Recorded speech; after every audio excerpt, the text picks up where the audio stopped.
duten Euskal Herria Bilduk hazkunde adierazgarria izan du instituzio guztietan eta EAJak berriz bera egin du nabarmen eta hegemoniko izatari utzi dio. EAJaren beherakada azpimarragarria izan da Araban, Bizkaian eta Gipuzkoan botoetan eta eserlekuetan. Euskal Herria Bildu lehen indarra izan da Gasteizko udalean eserlekuetan ia berdinduta dago EAJarekin Donostian bakarrera gelditu delarik eta bigarren indarra da Iruñean UPNren atzetik 8 zinegotzirekin eta Joseba Sionek agintemakia eskura dezake indar aurrerakoien babesa lortzen badu. Gipuzkoako batzar nagusietan ere nagusitasun handiz irabazi du eta 5 eserleku atera dizkio EAJari eta Bilbon bigarren indarra da 4 eserlekutik 6ra igarota. Nafarroan ere Euskal Herria Bilduk eserleku bat irabazi du eta giltza izango da gobernu aurrerakoia erdiesteko. Udal eta foru hauteskundeak igarota laster Espainiako gortetarako bozak izango dituzte Euskal Herriko biztanleek. Azarorako edo abendurako espero ziren hauek, baina gaur Pedro Sánchezek iragarri duenez ekainaren 23an izango dira. Eusko Legebiltzarreko legealdia ere datorren urtean da amaitzekoa eta beraz atzokoak hauteskunde ziklo berri bat zabaldu du. Araban, Bizkaian, Gipuzkoan eta Nafarroan ezin da estrapolazio zuzenik egin boto duala dela eta herritarrek alderdi bati edo bestari ematea botoa aukeratu beharreko instituzioaren arabera, baina udal eta foru hauteskundeetako emaitzek pista bat ematen dute Eusko Legebiltzarreko hauteskundei begira izan litezkeen joerez datu horiek eskuan EAJak 26 legebiltzarki izango dituzke eta Euskal Herria Bilduk 24. Eguerdion guztioi, 12 pasata iritsi da gurean gaur magazinari heltzeko unea, gaurkoan atzo igarotako hauteskunde eguna izpide. Aipatu legez EAJak bera egin du nabarmen eta Euskal Herria Bilduk hauteskunde handia izan du. Horren adibide da Euskal Herria Bildu nagusitu dela Gasteizen esaterako. Koalizio abertzalea lehen indarra da Gasteizen 7 zinegotzirekin, bigarren indarra da PSE 6 zinegotzirekin. EAJak zinegotzi bat galduko du eta laugarren indarra da PPren atzetik. Araban ordea gehiengo osoa galdu dute jeltzaleek eta sozialistek.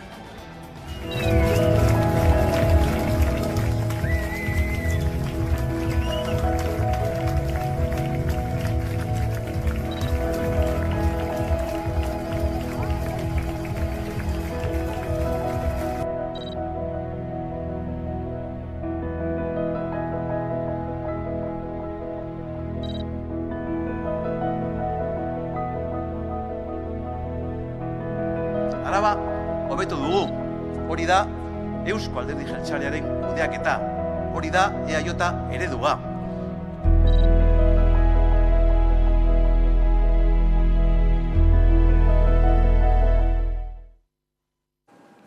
Bestetik Gipuzkoako batzar nagusietarako zenbaketa amaituta Euskal Herria Bildu da lehen indarra 22 eserlekurekin gorakada oso handia eduki ondoren EAJak 17 dauzka, PSek 7, PPk 3 eta Elkarrekin Podemos 2, Maddalen Iriartek Euskal Herria Bilduko ahaldungai nagusiak esan du. Gipuzkoak erabaki duela gobernu aurrerakoi bat edukitzea eta Iriarte berak lideratuko duela gobernua eratzeko.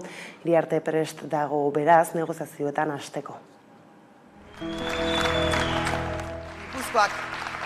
Gipuzkoak erabaki du gobernu aurrerakoi bat izatea. Euskal Herria Bilduren lidergoa izango duen gobernu aurrerakoi bat izatea eta nik neuk burutuko dudan gobernu bat izatea. Ez naiz nekatuko zorionak esaten eta eskerrik asko esaten. Emaitzak oso ona, gorakada nabarmen izan da, eta ni uste Donostiak esan dula behar diala beste modua politika iteko eta Donostia beste norabidean jarri beharra dagoela. Gizarteak hitzein du, eta azkenean herriak bozka ematen dunen, eta garbi dago, bozka eman dutenak ez dirala guk nahi genituen proportzioan izan.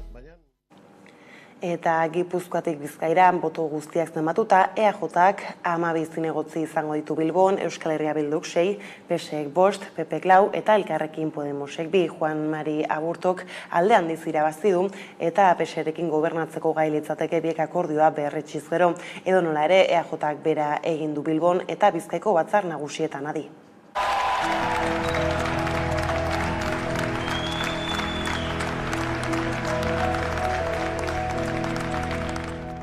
Hauteskunde municipala baino gehiago gertatu da Hego Euskal Herrian. Gaur, ziklo aldaketa baten lehen urratsa eman da Hego Euskal Herrian. Ezker independentista Euskal Herri osoa kontuan hartuta lehen indar politikoa da. Euskal Herri osoan kontuan hartuta. Ez da inbeste, beste alderdi batzuek gora egin izana, baizik eta Eusko Alderdi Jeltzaleak behera egin duela. Eta aintzat hartu dugu. Alderdi sozialistak erakutsi du beste behin ere herrialde plural bat garela, anitza garela, denona garela.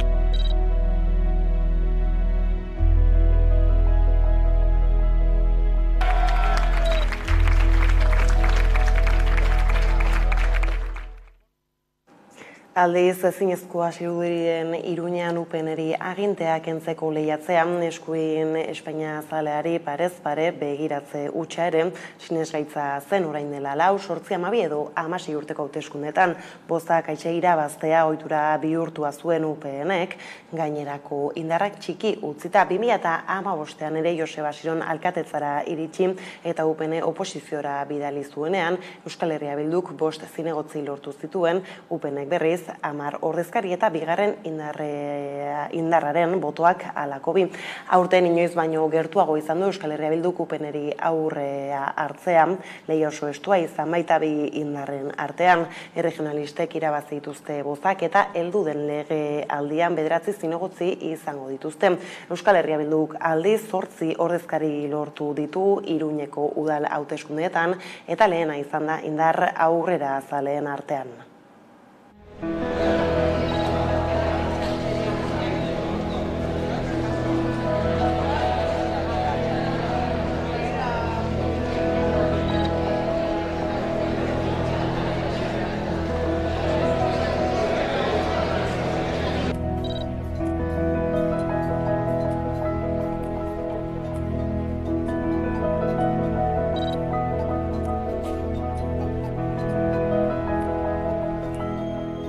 Berresten dugu Euskal Herria Bildu gero eta funtsezkoa izango dela. Badago gehiengo aurrerakoia, eta mira, oso handia udalean, Iruñeko udalean. Beraz, hori oso gauza garbia esan duena. El Partido Socialista ha mantenido y ha consolidado su espacio político. Por lo tanto, es una valoración positiva. Pozik gaude, Nafarroan gaur berriro ere gehiengo progresista eta aurrerakoi eta anitza gertatu delako eta ez da gauza makala, oso garrantzitsua da. Hego Euskal Herriko datuak aipatu ditugu, baina atzoko egunean Espainiar estatuko beste lurraldetan ere ospatu ziren hauteskundeak, PPek PSOEri hainbat autonomia erkidegotako gobernua kentzeko modua izango du, baina gehienetan Voxen babesa beharko du alderdi sozialistaren eskuetatik jaso ahalko dituen lurralderik preziatuenak Valentzia eta Aragoi dira. Lehenengoan PPek 40 diputatu ditu, botoen ehuneko 85,8 zenbatu direnean, 8 aldea ateratzen dio PSOEri eta Voxen 13 ordezkarirekin aixe gaindituko luke gehiengo osorako behar diren 50 diputaturen langa. Aragoin 16 diputatutik 28ra pasatu da PP, botoen ehuneko 97,8 zenbatuta eta gehiengo osorako behar diren 74 ordezkariak baino bat gehiago batuko lituzke Voxen 7 aulkiekin. Valentzia eta Aragoi ez lirateke PSOek galdu eta PPek lortu ditzaken erkidego bakarrak eta datuok ikusita, Pedro Sánchezek ustailaren 23rako deitu ditu Espainiako hauteskunde orokorrak. Espainiako gobernuko presidenteak adierazpen instituzionala egin du Moncloatik, maiatzaren 28ko udal eta autonomia hauteskunden balorazioa egiteko. Seré breve y trataré también de ser muy claro. Acabo de mantener un despacho con Su Majestad el Rey, en el que he comunicado al jefe del Estado la decisión de convocar un Consejo de Ministros esta misma tarde para disolver las Cortes y proceder a la convocatoria de las elecciones generales en uso de la prerrogativa que la Constitución atribuye al presidente del Gobierno. La convocatoria formal de las elecciones aparecerá publicada mañana, martes, en el Boletín Oficial del Estado, de forma que los comicios se celebrarán el domingo 23 de julio, de acuerdo con los plazos que establece la ley. Gurera hueltan alderdi politikoek gaur aztertuko dituzte xeago hauteskundetako emaitzak, baina eledunak hasi dira lehenengo balorazioak egiten, eta guztien adierazpenetan ageri da bozen osteko itunen afera. EAJaren Bizkaiburu Batzarreko lehendakari Itxaso Atutxak elkarrizketan eman ditu zenbait irratitan, eta guztietan mezu bera eman du erakundetan egonkortasunik zabalena bilatzea izango da EAJaren irizpidea itun horiek hitzartzerakoan.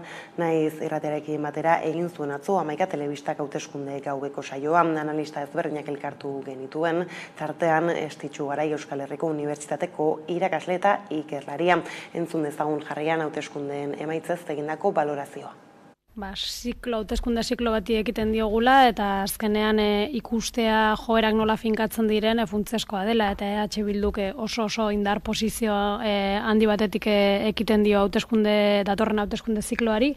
Egia da, bihartik aurrera gehiago egongo garela paktuei begira, hurrengo hauteskundei begira baina nik uste dute joera hauek erakusten dutela, herri honetan, momentu honetan, hegemonia leian dagoela, eta hori da nik uste dute titular nagusia gaurko hauteskunde emaitzetatik pixkat marko orokorrera salto eginda. EH Bilduk egin duen apostu estrategikoan nabaria da, gero eta babes gehiago daukala, eta hor, hemendik aurrera, ikustekoa da EAJ nola kokatzen den bere marka berrindartzeko. Urte askotan zehar, EAJ nolabait babestu da kudeatzaile onaren markaren azpian, eta uste dut hor higadura handia jasotzen ari dela, aipatu ditugu ustelkeria kasuak, aipatu dugu Zaldibar, baina nik uste dut Osakidetzaren egoera eta biztanleek bertatik bertara ikus ditzaketen gauzak, eta naiz eta gero komunikabideetan markoa eta diskursoa beste modu batean finkatu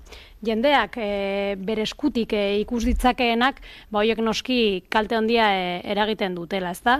Nik uste dut gaur EH Bilduk badaukala zer ospatu, baina egia da, azkenean EH Bilduren apostua hauteskunde hauetatik asko zarago doala, eta jarraitu beharko duela lanean, ez dauka zalantzarik hauteskunde emaitza hauen ostean EAJak ere berkokatzeko aleginak eta bi egingo dituela, eta ikusi duguen norgehiagoka bat, eta badirudi hau izan dela lehen atala, eta jarraituko dugu hurbiletik aurrerantzean datorren.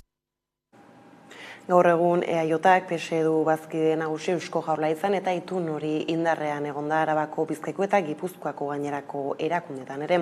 Zenbait alerretan itun hori ez litzateke nahikoa izango gehiengoa eskuratzeko, eta bi alderdiek PPren laguntza beharko lukete Euskal Herria Bilduk, baino babes handiagoa lortzeko. Atutxak ez du aukera horri aterik itxi, eta esan du litekena dela zenbait herritan hirugarren alderdi baten edo tokian tokiko plataformen parte hartzea beharrezkoa izatea. Entzun jarraian Julen Mendoza aholkularia. Nik gatuko nintzateke pixkat Arnaldok aipatu den ziklo politiko berri bat azten dela. Nik uste horrela dela. Gaurko hauteskundeak garrantzitsuak izan direla. EH Bilduk darama urte batzuk bide bati ekin ziola, eta honek egiten duena da konfirmatu bide horri, ez? Eta zentzorretan usten dut, leheno inkuso hitzeiten ari ginena, ez? EH Bildu bere bide honetan jarraituko badu, gero eta arazo gehiago izango ditu EAJak, eta EH Bildu berriz aukera gehiago izango ditu, ez? Beraz, irekitzen zaigu eszenario politiko berri bat, ikusiko dugu ere aliantza hauekin zer gertatzen den, egia da, nik ez dut aurrikusten orain ezer drastikoa gertatu genik, hau da, izugarrizko aldaketa gertatu genik, baina bai iruditzen zait, eta lehen esaten genuen bidetik, 4 urtera begira, batzuk hasiko direla pentsatzen, ez? Ze gertatu daiteken eta nola zegoeran aurkituko nahi zen ni eta nola hasi bandaiz posizionatzen, ez? Bereziki diot Alderdi Sozialistaren kasuan. Uste duten denbora batera toki bat topatuko beharko dula. Ez dut uste hori izango denik, hauteskunde orokorrak, Espainiakoak hemendik gutxira dira, eta ez dut aurrikusten, nik behintzat ez dut aurrikusten ezer aldaketa nagusirik gertatuko denik, ez? Baina, bueno, nik bai iruditzen zait EH Bildurentzako izugarri emaitza ona direla, esaten genuen bezala, egia da abstentzio dela, baina EH Bilduk igo egin duela bozka kopuruetan ere, eta zalantzari gabe AJak kalte handia jaso du, eta, bueno, ikusiko dugu kalte hori nola kudeatzen duen, ez? Baina, hemendik aurrera, uste dut aukera oso interesgarriak irekitzen direla, aspaldian agian ikusi ez genuen panorama politiko desberdin bateko herri batekin topatzeko. Aipatzekoa da ere besteak beste Gipuzkoan jaso den abstentzio mailan, naiz eta toki guztietan bera egin duen parte hartzea jaitsi nahi buzuan 40,07, eta orain 4 urte baino ia 7 puntu gehiago litzateke horrela, gainera 5.941 pertsonak bozkatu dute zuri, eta 4.097 boto balio gabe egon dira. Atzoko saioan, aurretik entzun ditugun analisten aritik arituzten Eguzki Urteaga, soziologoa ere, baina abstentzioari errepatuta alaxe arituzten entzun. Gauza asko esanak izan dira. Argi dagona da, naiz eta abstentzioa gorantza egin, EH Bilduk gorantza egin duela, ez bakarri portzentaietan, baita boto kopuruetan ere bai, eta hori ikusten da lurralde guztietan. Bizkaiaren kasua hartzen badu, 15.000 boto irabazi ditu. Eta hori Bizkaia bezalako zonalde batean oso esanguratsua da. Horrek ahalbidetu dio, azken finean, udalerri berriak konkistatzearena, ikusiko da bigarren fase batean negoziaketak zernolako emaitzak emango dituzten, eta zernolako paktuak eragingo dituzten, baina fondoko tendentzia baten aurrean gaude, eta horrek nahita nahiez gainontzeko alderdiengan ere eragina izango du, bereien estrategiak birplanteatu beharko dituzte, Alderdi Sozialistak botoa galdu ditu 4 probintzietan, eta etorkizunari begira, zeren berak daukagakoa, azken finean gobernagarritasunarena instituzio askotan, birplanteatu beharko du, segurazki ez da jarraian izango, baina hemendik 4 urterako bidea gaur egun hasiko da, eta horrek eragina edukiko duela inongo zalantzari gabe.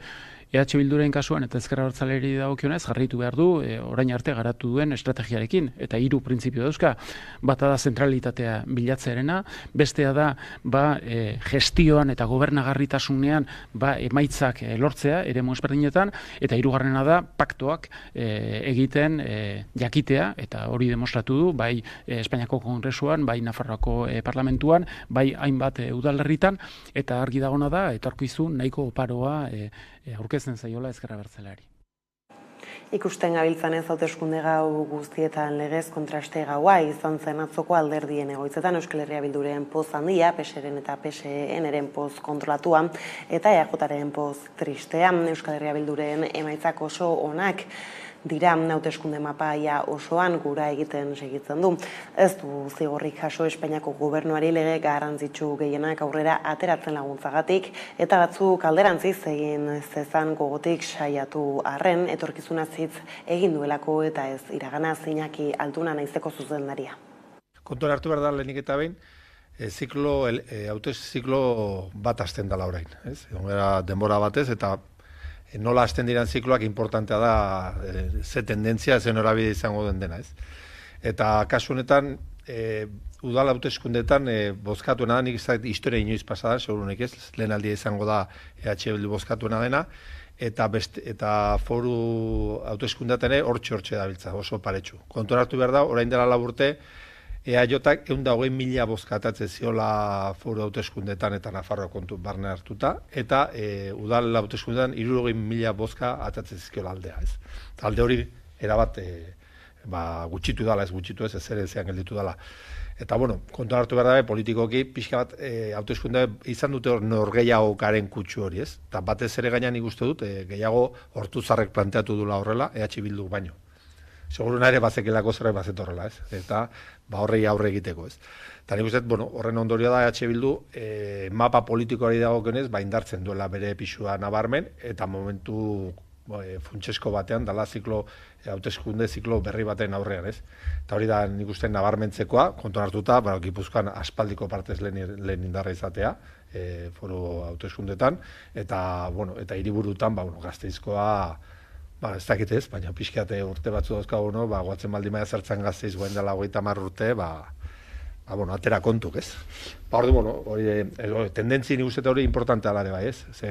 Hauteskundetan ere gaur batzuk daude pozik eta beste batzuk goibel, hori ere buelta emango du ere, ez? Zikloak ere, hauteskundeak ere, desgasteak etortzen dira, guain ere paktuak etorriko dira eta albiste ezberdinak egongo dira, baina tendentzi dagokionez, Euskal Herrian ikusten da, balako, ezkerreko independentismoaren sustraitze sendo bat, iparraldean ere goen dela gutxi egon dago hauteskundetaren nabarmen da, adin pixka daukagu, gogoratzen gara, goen dela 20 urte bazertzan ura, ez? Eta nik uste hori, hori dela azken baneran tendentzia, ez? Ezkerreko independentismoaren tendentzia bat nagusitzen ari dela maila batean, baina, bere erritmoan esan daiteke, ez? Eta guendik ere esan bezala, atzera pausoak egongo dira, eta aldaketak egongo dira. Baina egia da, datzozen urteotako, posizion batean jartzela ezkerreko independentismoa, Madriden daukan, gaur egun daukan ere jokalekua kontuna hartuta, nahiz eta Madridetik datozen, ez dakit, haize horiek ere, beste gauzatzuk esan dezaketen, baina, behintzat, hori dela valorazio nagusia, ez? Tendentzia bat markatzen dela, mapa politikoan, sustraitze badagoela ezkerreko independentismoaldetik, eta norgehiagoka horretan, EAJak gain gontan atzera egin duela. Egia da, eta nik uste bereiek ere, egia da guen dela 4 urte, 2005an EAJak segurako emaitzak lortu zituela. Egia da ere bai, bere espektatiba, ere inkestetan eta hori inork ez duela holakorik detektatu, ez? Abstentzioa kalte egin dio, baina egia da bozka portzentajean bera egin duela. Jende gutxiago bozka dio, baina portzentaian ere bera egin duela, beraz ez da bakarrik abstentzioa. Seguruna ere bai PPek urte hauetan, hainbat espainolismo, hainbat sektore EAJan izan duen, ez dakit ez, babes leku edo aterpe leku, nola PP Sisko indazioan, sektoreek ere, seguruna guain ere, hainbat herritan eta foru hauteskundetako batzutan, voltatu dira demagun bere etxera, nola esateko ez.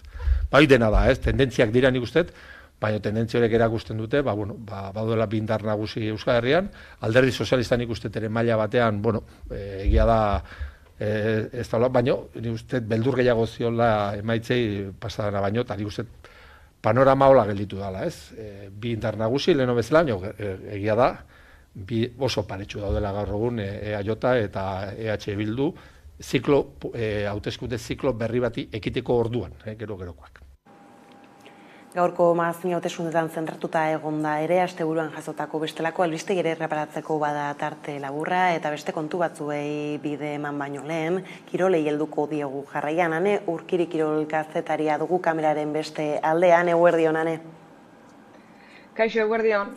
Eguerdion, tira, asteko futbolari helduta, zer utzi dute Euskal Taldek azpimarratzeko, Aipatu ez, hauteskundean joko zelaitik pixkat kirolen joko zelaira jongo geha oainguan, aztertzeko batez ere, osasunak igoerako playoffa jokatzen zoala, lehen kanporaketa Granadaren aurka, Granadan galdu egin zoan, beraz zaiazakan Iruñean marka hori iraultzea, 2-0 galdu zoanan, eta gainea, etxian ere 0-3ko porrota jaso zoan, eta gorritxoak beste behin, igoerarik gabe gelditzen dira, eta ja badira urte deixente lehen maila eskuekin igurtzi dutela, eta ez deuela jaso esperotako saria, kasu honetan, Leire Fernandez bezalako jokalari, eskarmentu handiko jokalari batek esatezuan, agian autokritika gehiago egin behar dela, ze badiala urtiak amesten igoera horrekin, eta azken unian, beti azken unian, izan ligako azken partiduan edo kasu honetan igoera fasean bezala, ies egiten die igoera horrek, eta Eta bueno, ez dakit aldaketa, baina bai pentsatu beharko duela ea nola aurre egiten dian urrengo denboraldiari. Bai ez, beraz ikusi beharko dugu nolako eragina duen honek ez datozenei begira. Eta horretaz aparte eskubaloian betionak salbatu eginda azkenean, ez da? Bai, esan behar da denboraldia amaitzen dagoela batez ere taldekako kirolei dagokionez, eskubaloia da horietariko bat, eta asteburuan larumatean jokatu zen denboraldiko azken partida euskaldunei dagokionez, gogoratu dugu ligako finala ere jokoan dagoela, baina kasu honetan Zuazo eta Betiona jaitsiera saihesteko borrokan zeuden, Nafarrei asko konplikatu zitzaien helburua, kontuan askotan aipatuet saio honetan Zuazo jaitsita zabala, jaitsiera kondenatua zegoela, baina katuek bezala zazpi bizitza dakela erakutsi dugu bizkaitarrek, eta azken unera arte bizirik egon dira Betionaken kalterako. Zuazo suspertu eginda jaitsiera honetan, eta Betionakentzat burua uste bilakatu da azken partiduan, azken unian, lortu zoan salbazio ematen dion garaipen hori, aipatzekoa baita ere Atarrabiako kiroldegiak goraino beteta egon zala, internetez jarraitzeko aukera egon zan, eta sentitzen zen benetan urduritxasuna zabala Atarrabian, herri osua bultzaka zabala Betionak beste urte bat mantentzeko lehen mailan, gogoratu behar da, iaz igo zala Betionak, honek ere lau igoera fase jokatu zitsun aurretik, eta beraz, proiektu zento bat nahi zuen eraiki lehen mailan oinarriak sendotzeko, esan behar da lortu deuela, denboraldi txukuna egin deuen, naiz eta azken fasean komplikatu zaien apur bat salbazioa, esan bezala, eta Betionak izango dugu urrengurtean lehen mailan berarekin batera, eta zoritxarrez kasu honetan Zuazok baia galdu dugu, 11 urteren ondoren, 2012-2013an igo zen Zuazo lehen mailara, eta hamarkada bat beranduago jaitsiera maila galdu dugu Barakaldoko taldeak, tartean daka Kopako azpitxapeldun izan zen 2016an, Kopako azken fase ere antelatu zuen 2019an, eta hortik aurrera arazo ekonomikoak eta gainontzeko komplikazioak zaildu egin dute Zuazoren proiektua, eta urrengurtean bigarren mailatik ekin beharko diote. Eta bukatzeko berri izan, txirrindularitzan, denboraldiko uzei zirkuito profesionaleko azken lasterketa jokatu da Euskal Errepideetan, zer da hemen nabarmentzekoa? Nabarmentzekoa, Olivia Baril izan dela irabazlea, aipatu bezala uzi zirkuito profesionaleko azken lasterketa izan da Euskal Errepideek jaso dutena denboraldi honetan, eta Eibarko Iria saria jokatu da, Olivia Barilek irabazi du, bera kanadiarra, baina Donostian bizi da, eta aipatzekoa Euskaldunen maila ona eta Euskal taldeen presentzia lasterketa honetan, aipatzekoa Uso Ostolaza esaterakoa 10. helmugaratu zela, eta hasieran lehen da biziko taldetxoan aritu zen, lehen 3 artean, baina errepidetik atera zen, eta horrek apur bat zaildu zoan bere lasterketa, azkenean lehen 10 artean zelkatu zen, baita bere taldekide Jurani Blanco ere, eta aipatzeko ere, Bizkaia Durangoko Catalina Soto, 23 urte azpiko lehen txirrindularia izan zela, beraz, Euskaldunak maila honean, Euskal Herrian bizidan txirrindulari baten garaipena, eta Euskal taldeek ere maila ona erakutsi dugu klasiko honetan. Hala da bai, eta honekin hemen utzi behar dugu konexioa, Ane, esker mila eta hurrengora arte. Zuei, animo.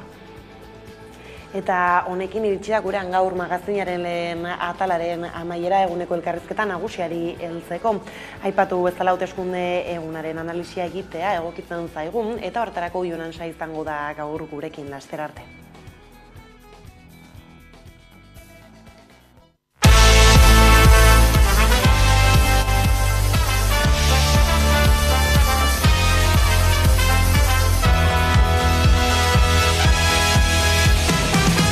Goizero irrifarra ahoa, nekea eta negarra alboa,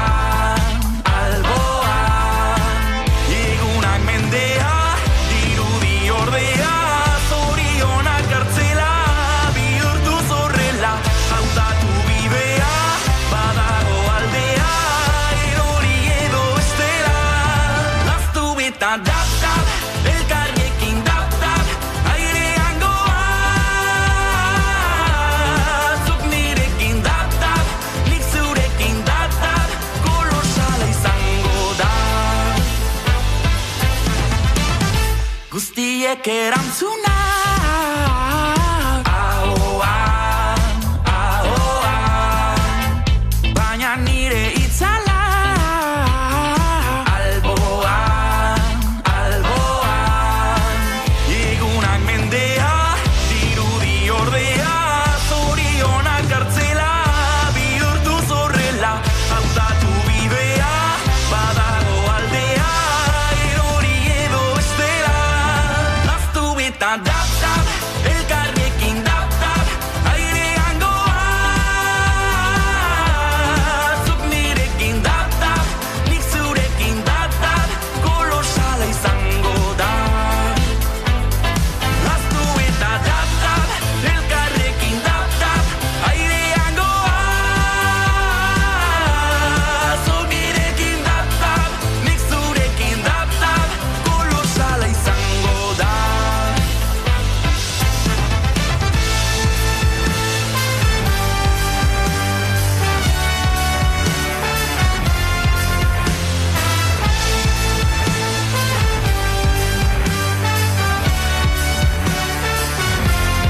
Bidea hasi da, zulotik argira, batera goaz.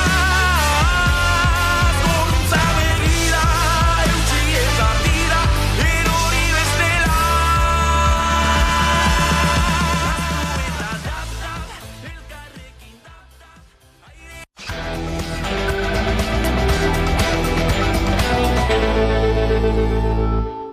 Bada, 12:00 pasata heldu zaigu eguneko elkarrizketari heltzeko unea, eta gaurko honetan atzoko hauteskundei erreparatzea egokitzen zaigu, eta horren analisia egiteko hemen dugu gurekin Jon Ansa, ondo etorri gurera.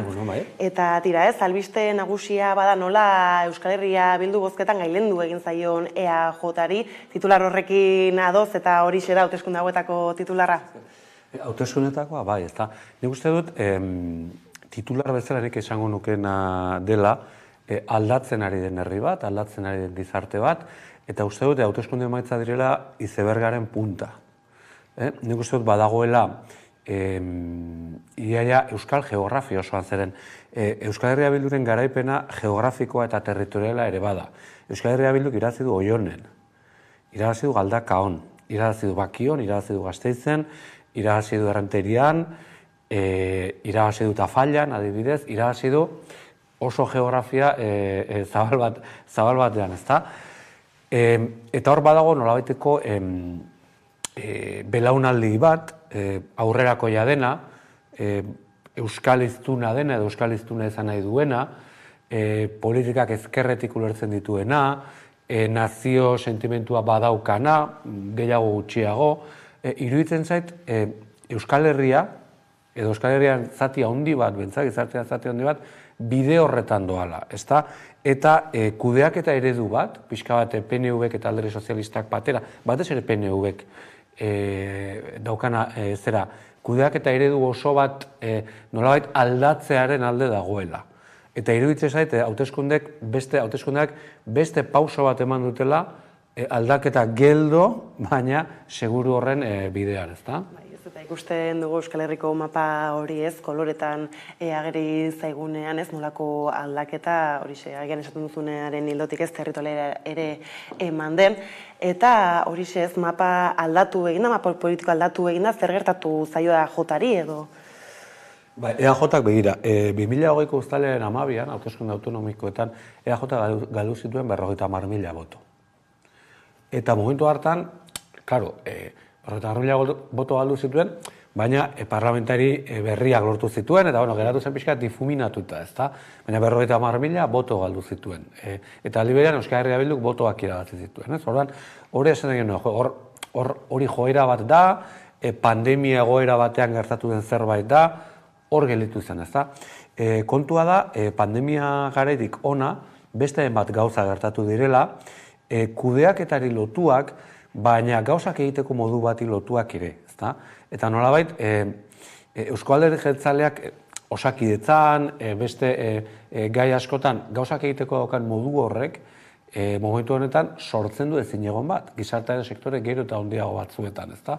Orduan, iruditzen zait, 50.000 boto galtzetik, iaia 100.000 boto galtzera pasa dela, iruditzen zait hor mezu oso garria dagoela, nik uste Ortuzarrek ondo interpretatu zuela atzo, bere adierazpenetan hori, eta gainera nik uste dut prestatua zituela, zeren nik uste dut norbaitek baldin bazekien hori gertatuko zela, uste dut Ortuzar berazala. Beraz, EAJaren joera hori, alegia gizarteko sektore batzuk EAJaren kudeaketari bizkarra ematea, horrek ez du esan nahi zehazki EH Bilduri botu eman diotenik, baizik bizkarra eman diotela, ez dutela babestu, abstentziora jo dutela, ezta? Hor mezu oso garbitan nabarmen bat dago, neke zentzu garbiak dituela kudeaketa eredu horrek, ezta? Bai, izan ere da ez jakina zela zenbaterako eragina izan zezakeen esaterako Jaurlaritzako kudeaketa batek, udal eta foru hauteskundeetan, baina badirudi bai eragina izan duela, hainbatean bada ere, beraz abisu larria, aipatzen zuen Ortuzarrek berak abstentzioa nolako abisua da edo zer mugitu dezake hor barruan. Bai, Jaurlaritza da, baina instituzio guztietan daukate akordioa Eusko Alderdi Jeltzaleak eta Alderdi Sozialistak. Eta hori ere bada politika egiteko modu bat. Alegia, instituzio guztiak banatzeko eta trukatzeko ez du inportan doain edo Eusko Jaurlaritza. Berdin tratatzen dituzte instituzio guztiak. Ez du inportan doain Euskal Herria Bildu lehenengo indarra izan da. Euskal Herria Bildu kentzeko EAJak eta Alderdi Sozialistak akordio bat egitea, edo Jaurlaritzan egiten diren politikak, ezta? Eta hori da gauzak egiteko modu bat, lehen esan dudan bezala. Ez da bakarrik erabakiak, ez da bakarrik erabaki politika publiko konkretuen ondorioak. Da ere, nola ulertzen dugun politika egiteko modua bera. Eta noran zoan euskal gizartea, zen norabideetan tiratzen ari den, nora jotzen ari den. Eta iruditzen zait, gauzak egiteko modu horri emendakin handi bat jarri zaiola, ezta? Baina aipatu lehentxeago abstentzioa bera, Ortuzarrek ere aipatu egin zuen, Hego Euskal Herrian zer nolako lerroburuak utzi ditu? Bueno, beti egiten dugu galdera alderantziz, edo betzat alderdiek egiten dute, eta esaten da, abstentzioa kalte egin digu. Eta esan barena guk egin diogu abstentzioari mesede. Abstentzioa erabaki legitimo bada, eta kitxo. Jendea abstenitu daiteke, eskubidea duka, abstentziora jotzeko, eta abstentzio horrek bere baitan abstentziori oso politikoa izan daiteke, ez dago inon arazorik, ez orduan, garbi dago Euskal Herria Bilduri abstentzioak ez diola eragiten. Alegia, bai 2020ko hauteskundeetan, eta bai orain, abstentzioak gora egin arren, EH Bilduk botuak igo ditu ere. Ez ditu igo modu absolutuan botu gehiegi. Ez, ba, ego ditu, ezagiz bat izan diren, 15.000, 17.000, hor zuen jakingo duzue, baina erlatiboki bai, alegia abstentzioa gora eta EH Bildu ere gora. Ez da, beraz, garbi dago, abstenitzen ari direnak, beste alderdietako boto emaileak direla, edo beste alderdi botoa eman dietenak. Ez da, beraz, sistema hori dago zalantzan. Bai, eta ikusi behar da, EH Bilduk alternatiba bihurtzen den. Badirudi aukerak dituela, badirudi alternatiba izateko gero eta gertuago egon daitekeela, baina oraindik ez da gertatu. Bai, horrek badu etorkizunera begira jartzeko, beharra sentzu horretan, eta horrekin lotuta hasieran ere aipatzen zenuen apur bat, nola ikusten gabiltzan aldaketak direla jartzen, gabiltzala jartzen ez, mai gainean, ala hitzeiten zuen atzo Otegik ere, ziklo baten aldaketa iritsi dela orain. Zer suposatu dezak, ez dakit asko ere hasi dira egiten kabalak Eusko Jaurlaritzako hauteskundei begira, ezin daiteke bere horretan ez maitzarik estrapolatu, baina tira ez hor bada zer jokoan. Bai, nik uste, Arnaldo Otegiri atzo gertatu zitzaiola, hauteskunde gauetako euforia eta mozkorraldi emozional horretan gertatzen dena batzuetan. Nik uste dut, importantea dela irabazen duzunean nola jokatzen duzun, zer transmititzen duzun, ezta? Eta nik uste ulertzen ditut emozio horiek, uste garaipen politiko oso handia edukizuela Euskal Herria Bilduk. Gero beste kontua da, tonoa noraino igotzen dugun eta noraino ez. Orduan, ez dakit asmatu zen hori esaten. Gero, ziklo aldaketarekin ados nago, baina nire ustez ziklo aldaketa lehenagotik dator. Osea, ikusten ari gera ziklo aldaketa baten ondorioa. Bai, eta nire ustez hau importantea da ulertzea. Zikloak ez dira aldatzen hauteskundeetan. Hauteskundeak dira gizarteko aldaketen isla bat.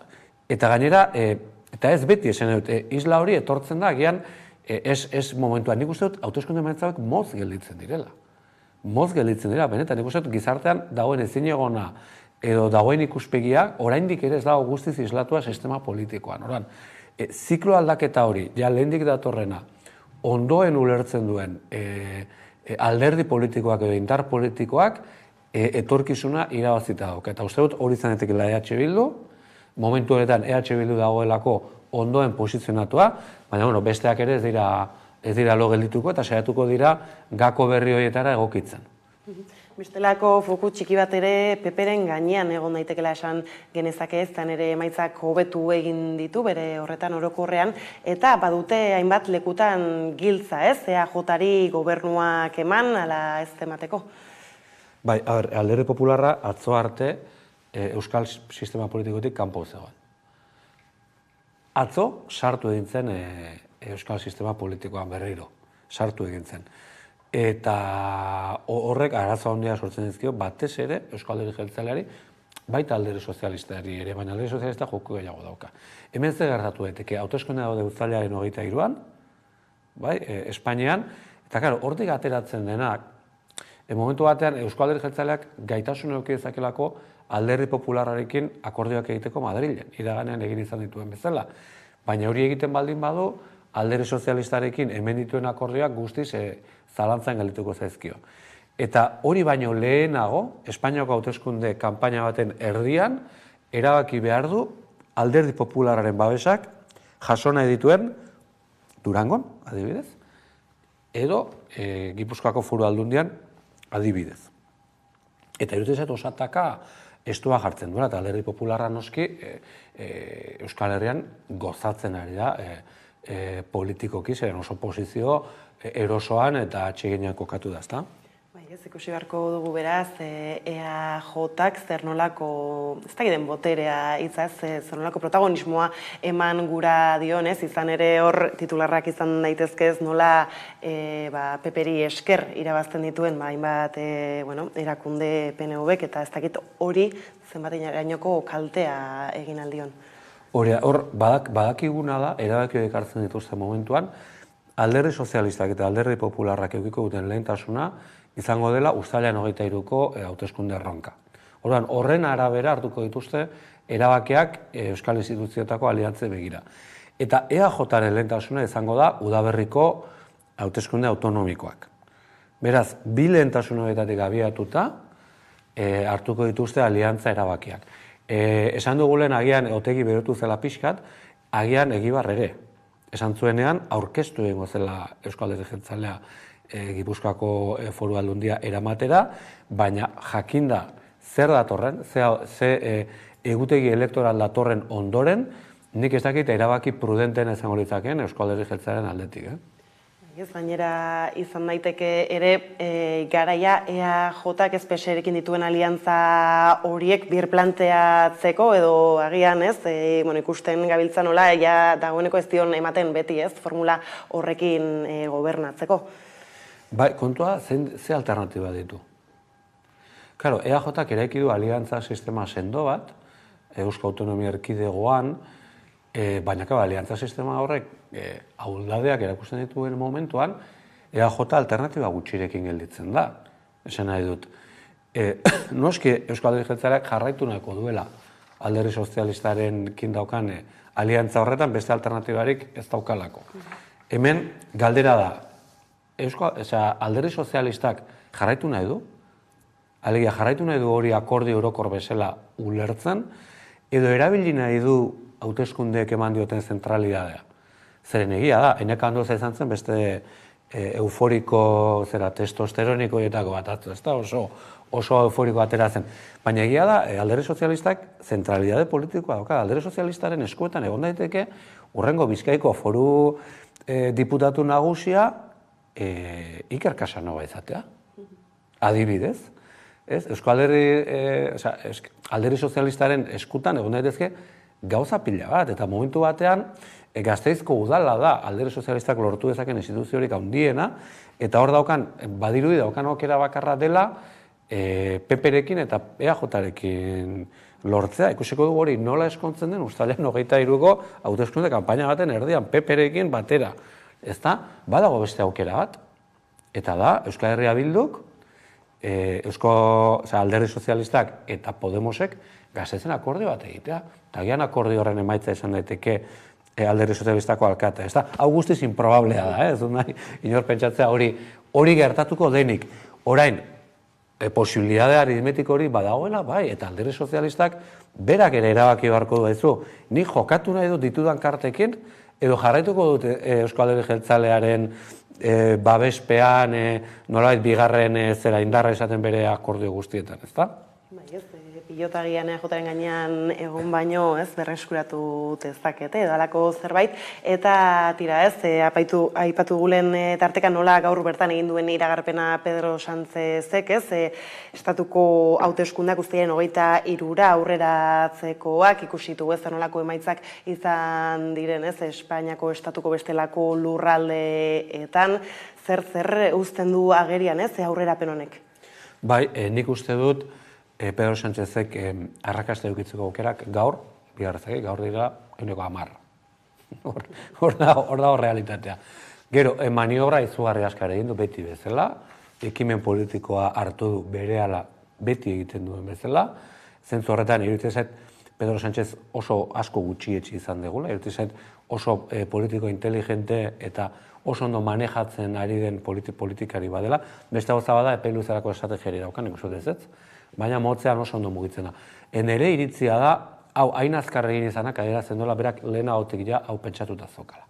Alegia, kalkulu guztiak eginda, eta nik uste bai lortzen duela ekimen politiko hartzea, bai lortzen duela autonomia erkidegoetan eta udaletan egingo diren akordio guztiak kondizionatzea, kanpaina elektoral baten erdian egingo direlako, esan dugun bezala, baina ustez badago hirugarren puntu bat, eta da, bere ezkerretara dagoen espazio hori dagoen bezala egonda, iruditzen zaite PSOEk egiten duen apostua dela, botoa konzentratzea bere inguruan. Alegia, momentu enten Pedro Sánchezek oso esperantza gutxi dauka Yolanda Díezen proiektuarengan eta are gehiago. Oportunitatea ikusi du, hor egon daiteken jende hori guztia, erakartzeko zergatik aurrean PP eta Vox izango dituelako. Eta nik uste hori dela bere jokaldia. Esaten dizut, 110ko posibilitatearekin berak kalkulatuko zuen, udazkenen arte itxoitea are okerragoa izango zela. Bai, ez, agian gehiago polarizatzen bada, ez, egoera aukera gehiago izan aldituela. Hori da, ez, nik uste dut, konfrontazioa lima edo Sánchez edo Vox, PP Vox, hor Sánchezek boto asko pilatzeko esperantza eduki dezake. Nik uste dut, jokoa hori dela. Aipatu duzu, ez, zer nola geratu den edo, hitzera eman da, ez, Mas País, eta tira, ez, inguruko alderdi horiek hemen ere, zer gertatu da Elkarrekin Podemosekin, izan ere, berantzako joera hori berretsi eginda. Bai, nire ustez, albiste txarra da Euskal Sistema Politikoan, ezker federalista hori, hain bajo egotea. Zergatik, horrek alternantzia kombinazioak gutxitu egiten dituelako. Garbi esan da, ezta? Durangoko adibidean ikusten oso garbia dela, baina ez Durangokoa bakarrik, ikusten orokorki aipatu dezakegula, espazio horrek indar errelevante eukitzea, ona dela aldaketak egon ahal izateko, ez? Gero gertatzen dena da, ezin dela egin politika, eta nik uste hori irakutsiela, Euskal Herrian ezin da egin politika Espainiako markoetatik. Eta hau bere gordintasun osoan esan behar da.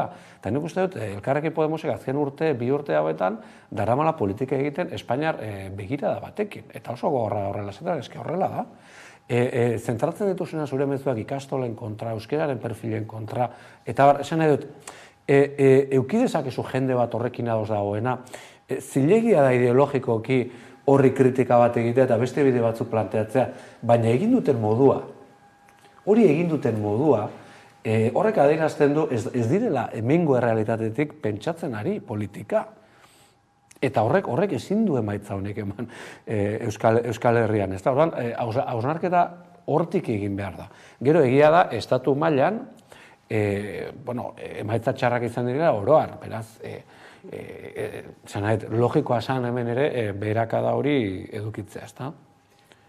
Eta tira, hasieran aipatu dugunari helduta ez nola Euskal Herria Bildu hainbat eta hainbat tokitan gailendu egin zaion bestelako alderdiei, lurraldei begira justu ez Gasteizko aukera batzuk bota dituzu lehenago jon, baina tira ez, bada deigarria nola Euskal Herria Bildu gailendu egin zaien gainerako alderdiei Gasteizen bertan zerren erakusle edo zerrez Gasteiztarren zer argazki uzten du honek mai gainean.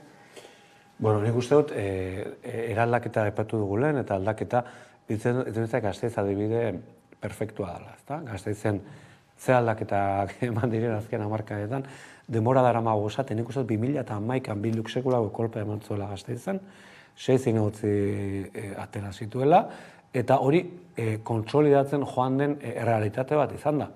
Eta orain, lau alderdi egon direnea jokoan, hori laubetako edonork irabazi dezake, eta EH Bildu atera da aurretik, baino badagoelako ja hirian jende asko 23.000 boto atera ditu Euskal Herria Bilduk Gasteizen izugarrizko emaitza da, eta gero gainontzeko kombinazioak ondo atera direz, jota berantz eta hautagaiarekin asmatu ez, alderdi popular eta alderdi sozialisten artean botoa banatu da, beraz, buru atera du, eta lehenengo indarra baina ez da geratu ziteken hirugarren. Eta hala ere, berdina esaten jarraitu beharko genuke. Ze aldaketa suposatzen duen Gasteizen 2011-2012-2023an nola dagoen konsolidatu da espazio hori, ezker soberanistaren espazio handi hori, eta horrek adierazten du, lehen esandakoa, Euskal gizartean ematen ari aldaketa sakoneko, motela dala, baina sakoneko dala. Eta Euskal Herria Bilduen atzetik soilik ez, PSE eta PPren atzetik eratu da EAJ urtaran kentzea ez da ideia ona izan? Garbi dago ez, urtaranen politikekin oso kritikoak izan gaitezke, ni ba naiz, baina urtaranek ez zuen sortzen bereziki kontrakotasun handirik, edo ez nahiko, ez dakit, zera zan ez da, eta aldiz hemen aldaketa hori, ez da ulertu. Lehenik eta ben alkatea den bat kentzea, eta agian, segurazki Gasteiztar batzuk ulertu dute hori alderdi barruko problema batzuk trasladatu direla nolabait Gasteizeko instituzioetara, ezta? Eta hori nik uste zigortu egin dutela. Eta horretaz aparte ez, Batzar Nagusiei begira, bada horre albiste honik edo... Bueno, batzuntzat honak bestentzat txarrak dira, ez? Euskal Herria Bilduk Arabaren kasuan lehenengo indar municipala izan da, foraletan ez, foraletan EAJan oso tarte gutxiarekin, ordan albiste hona izango litzateke, lehia bat egotea, ezta? Nik uste beti dela ona lehiak egotea. Gero, Bizkaian hitz egiten ari ginen EAJaren gehiengo oso bat iguruz. Bizkaian 50.000 boto baldu ditu Euskal Alderdi Jeltzaleak. Hori, sekulako, kolpe horren dimensioa, hain da hundia, iruditzen zait, ondo aztertu beharko Bizkaian bertan ere, ezta? Inexpugnablea zen eremu batean, EAJak hegemonia kulturala, politikoa zeukan eremu batean, Euskal Herria Bilduk 10 batzakidetik 15 pasa da, eta momentu honetan lehen esan dugun bezala, zenbakiek ematen dute. Iker Casanova foru diputatu, ez da gertatuko, ez dirudi, baina ematen dute, eta gero Gipuzkoako kasua. Eta Gipuzkoako kasuan, EH Bilduk nabarmen irabazi dizkio hauteskundeak EAJari, horrez dago inongo zerarik, Podemosek oso emaitza txarra atera du, beraz batuketa hori desenpatatzen du Alderdi Popularrak.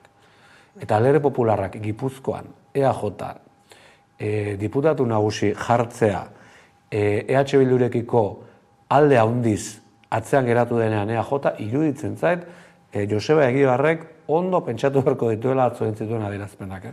Bai ez, Gipuzkoan gainera gero hiriburura begira Donostian ere Euskal Herria Bildu, ez, nahiz eta bigarren indarra izan oso gertu geratu da EAJ-gatik. Bai, Donostian ezin egun handia zegoen EAJ-arekin, ez da. Eta Eneko Goiak, lehenengo legegintzaldia erraz eta ondo bete eta pasa zuen, bigarren honetan hasi arazo handiagoak izaten, baina batez ere azkeneko hilabete hauetan, urte honetan, ikusi dugu Donostiako, ez da EAJ-aren kontrako mugimendu bat, da hiri eredu baten kontrako mugimendu bat. Eta donostiarrak arrotzak sentitzen dira bere herrian, ez gero eta gehiago, eta horren erantzule egiten dute Donostiako alkatea. Eta horren, claro, kombinazio hori daukazunean, bastante egin du Goiak azkenean salbatzen hauteskundeak, uste denek ikusten genuela lehenengo indar geldituko zela, baina egunean zehar botazioa nola zigoazen ikusita, momentu batean baino gehiagotan, 2011ko irudiura etorri zitzaion burura bati baino gehiago hori Donostian, ezta? Joan Carlos Izagirrek irabazi zuen urte hartakoa, ezta? Beraz, benetan Donostian zalantzan dagoena ez da EAJ bera da, hiria ulertzeko modu bat. Bai ez, eta hiria ulertzeko modu ez, Bilbon ez da ezusteko handirik izan, baina bai tira ez, lehenengo aldiz Euskal Herria Bildu pesen aurretik geratu da, eta lortu ditu emaitza batzuk espero ez zituztenak, ez dagian Euskal Herria Bildu Bilboko jendeak ez da ere hor ere jaia izango zen. Pentsatzen dut. Bueno, nik urtea, denbora bat esaten, Bilbon zenbakiek ematen dutela. Baldin eta nola egiten diren gauzak, ezkerrak Bilbo gobernatu dezakela, nik horretan sinisten dut. Beti begiratzen didate, martziano bat bezala, baina nik sinisten dut. Baina, egin behar dena da, Bilbotik egin politika, errealitate gertuko horretatik, ezta? Eta agian, emaitza honek lagundu dezala ikusten, agian, segunetan nola planteatzen diren gauza, momentu batean, EAJ-ari ere aurre egin altzari, noski oso zaila da, ezta? Baina begira, Santurtzin, Portugaleten, Sestaon euneko 9 igo da EH Bildu, Getxon igoera izugarria, Basaurin igoera handia, Erandion, Leioan ingurune horretan guztian, Bilboa handia ditzen horretan guztian, EH Bilduk emaitza hobekuntza oso handia eduki du, ezta? Eta hori da, nolait, Euskal Mendebalde horretan, Mendebaldeko eremu horretan, eta horrek egitzen badugu Gasteitzekoa, pixkat Mendebaldea baino hegoaldean beste eremu batean kokatzen dena, baina Laudioko emaitza, inguru hori guztia aztertzen balin badugu, horrek ikusten dugu EH Bilduk azkeneko urteetan egin duten politiketan badagoela aldaketa bat ondoren gizartearen erantzunari dagokionean. Hipotesi bezala jarri dezakegu, ezkerreko gobernuak sustatu izana Madrilen edo beste faktore asko. Eta EAJ-aren nekea ere, hor batzen dira bi gauzak. Baina Bilboko emaitza hori ulertu behar da, metropoli osoan ematen ari emaitza batzuen barruan. Eta lurraldez aldatuta, Nafarroan ikusiko aldugu hiriburuan Iruñean Asiron alkate? Bueno, hauetan ez bada, urrengo eta ez badirudi joera hortik doala. Iruditzen zait, Pedro Sánchezen iragarpen honek, ustanen 23ko hauteskundeetako iragarpen honek, zaildu egiten duela, ekainaren 17an Asiron alkate izatea. Horrek ez du esan nahi, eta ari garela hipotesia hautatzen ez da, ez du esan nahi, hor dago, zentsura mozioaren aukera legegintzaldian zehar, hor dago, ez da, Lizarran gertatu zen. Aurreko legegintzaldian, UPN-ek entzeko, elkartu ziren besteak, eta EH Bildu jarri zen ez da, orduan, iruditzen zait, ekainan 17an ja, PSN-eren eskuetan dagoenez, kanpaina elektoral baten erdian, Sánchezek EH Bilduri alkatetza ematea Iruñan, negozio txarra gala. Bai, ez bai hor, hasian egiten ziren kabalekin ez da Pedro Sánchez zelako eraina izan zelaken edez, nahikoa aldatu badela panorama azken iragarpen honekin. Hori da, ez, eta eragingo dio guztiari, akordio guztie, baino, Iruñakoaren ikusten berezik ere. Bai, ez dala ere badirudi Foru Erkidegoaren gidaritzan txibite bera mantendu ahal izango dela, hor ere ez, paktutarako bada tarterik, baina tira. Bai, gehiengo osoa lortzeko EH Bilduren beharra dago. Eta hor zer da gertatu dena, geroa bai berantz doa, eta hori ere joera sekularra, beraz joera nabarmena dauka, EH Bildu gorantz dator, poliki, baina gorantz, eta, indar harreman horrek, pixat urduri ere jartzen du txibitez, EH Bildu ja oso gertu dauka Alderdi Sozialistak, ez?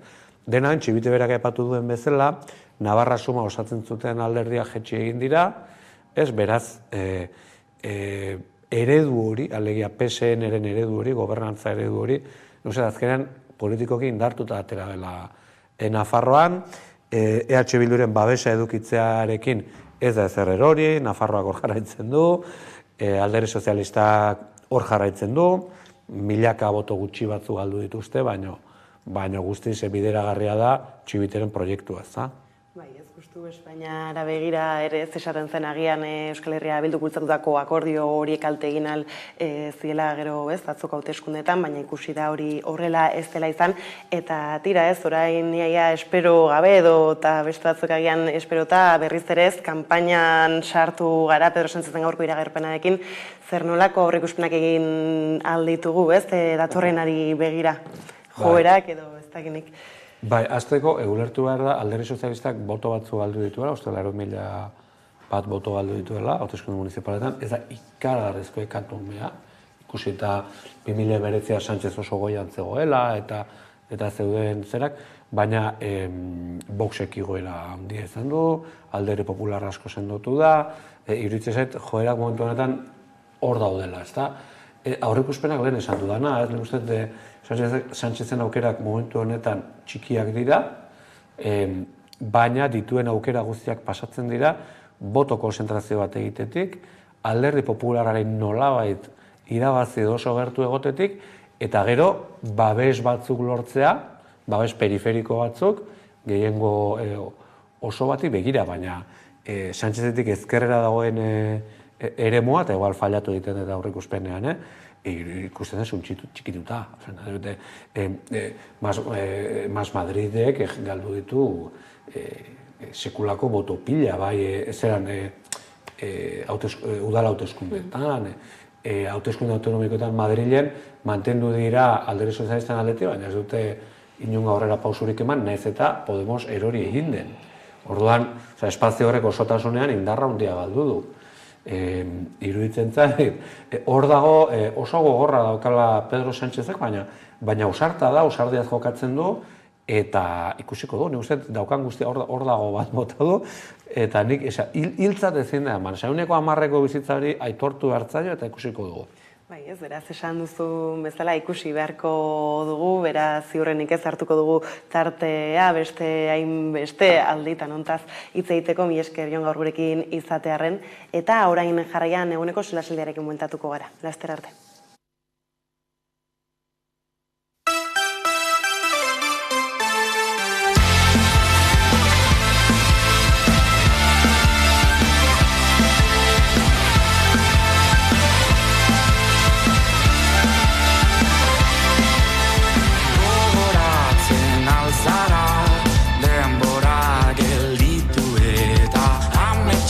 Piztu ziren, itzali gabeko gaua.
batekin pasa.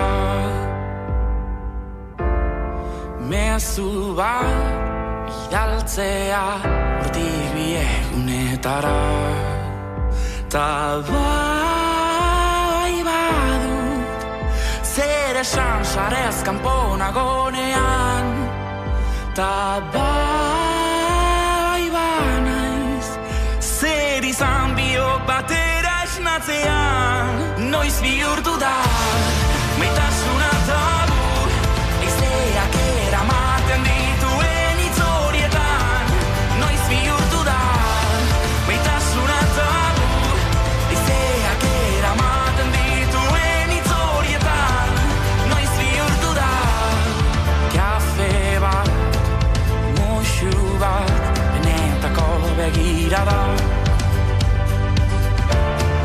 Larrosaz josiak gure izara eta bularrak. Azkar bizi nahi izateko neita behar dudan oro. Beldur banaiz azkarregi joan ta dena galtzeko. Noiz bihurtu da maitasuna tabu, eizeak eramaten dituen hitz horietan.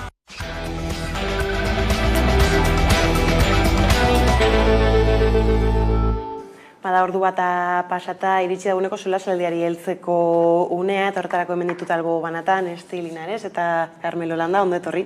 Bai, eskerrik asko. Eta gaurkoan, bai ala bai, hauteskundeak izango ditugu izpide, eta tira ez, kasik eta gai bakarra solastatzeko hor badugu ez, azken albiste bat, nola Pedro Sánchez agertu zaigun, uztailaren 23an, Espainiar estatuko hauteskundeak deitzen baukagu bere korte bat, eta tira, aipatuko dugu, zer nolako albistea iruditzen zaigun. Ez dakit daukagun Pedro Sánchezen kortea, bestela aurrera jarraituko dugu. Vale, tira. Seré breve y trataré también de ser muy claro. Acabo de mantener un despacho con Su Majestad el Rey, en el que he comunicado al jefe del Estado la decisión de convocar un Consejo de Ministros esta misma tarde para disolver las Cortes y proceder a la convocatoria de las elecciones generales en uso de la prerrogativa que la Constitución atribuye al presidente del Gobierno. La convocatoria formal de las elecciones aparecerá publicada mañana, martes, en el Boletín Oficial del Estado, de forma que los comicios se celebrarán el domingo 23 de julio, de acuerdo con los plazos que establece la ley. Aipatu izan dugu askotan mai honetan ez, nola azkenan ez, udal eta foru hauteskundeak ere hurrengoen kanpainan sartuak ziren, baina orain bai ala bai, segida batean sartu gara hauteskundetan. Baina, bueno, bai eman den urratsa logikoa da, ezta?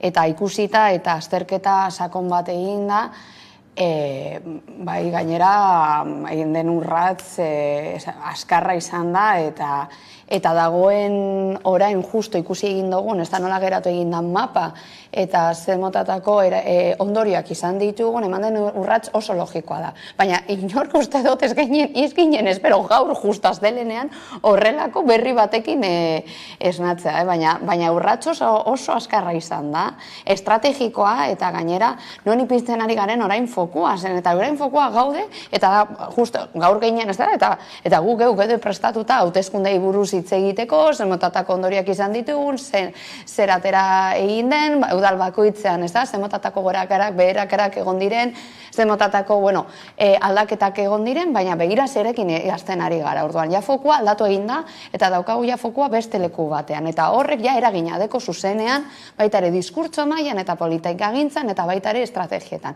Zer eta beti ere orain ikusten ari garen, ikusiko egingo ditugun urratsak oso garrantzitsuak izango dira bereziki hurrengo hauteskundetara begira. Zer eta omen orain eta torkigu akordioak, norekin paktatzen dituzten, ze motatako udaletxetan zer gertatuko den, orduan orain dagoen, ez da salda bero hori, Ikaragi, alde batetik ez da, interesgarria izango da, baina beti ere, desizibak izango dira urrengo hauteskundetara begira. Orduan, egin den urratza, berikusita zen eta ni neukan ez da, ikuspegi makro eta mikro, beti ere, hau da, udaletzei buruz eta gero hitz egin dugu, zehazki zer gertatu egin dan, baina ikuspegi makro da, estatuari ikusten baldin badegu eta foku epintzen baldin badegu, ikusten nahi da dagoela, ez da, tendentzia oso errepresentatibo bat gure diskurtsoak eta gure botoak polarizatzeko.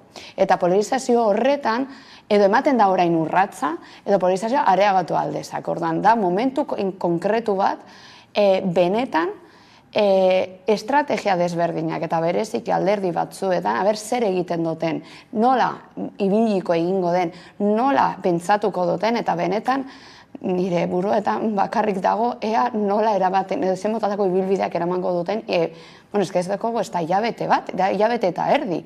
Orduan, hilabete eta erdi honetan, ea orain nola mugitzen diren, ez da, zein motatako fitzak egongo diren. Eta uste dut oso desibak izango dira, azkenengo urratzak eta emango diren akordioak. Bai udaletxe eta udaletxe konkretu batzuetan, bereziki estatuari begira, baina gero zemotatako akordioak eratuko diren, nola zemotatako diskurtsoak eta egia da, egin den da, ke bat, ke horretan, eta ke horretan askotan ez gara ez dugu ondo ikusten, eta ez dugunean ondo ikusten norabideak markatzeaz da beti erraza. Orduan, bai, uste dut egin den, ez da, eta egin duen urratza eta eman duen pausua, izan da momentuan eman behar zena, ez da, eta hor erabaki egin duten urratza uste dut logikoa eta azkarra izan dela. Nola erreparatzu zu, Carmelo? Bueno, hain zuzen ere, alako egoeratan, hain aldakorra diren egoeratan, ondo ikustea oso garrantzitsua da, ez da. Nik uste dut, ondo ikusten saiatzeko, ez da. Lehenengo bereiztu beharko genuke atzoko hauteskundeen garrantzia eta balioa. Da nik uste oso desberdina izan dela estatuan eta Euskal Herrian, Ego Euskal Herrian. Nik uste desberdintasun handia dagoela. Hasiko naiz esaten Euskal Herrian, Ego Euskal Herrian, ikaragarrizko garaipena izan duela EH Bilduk.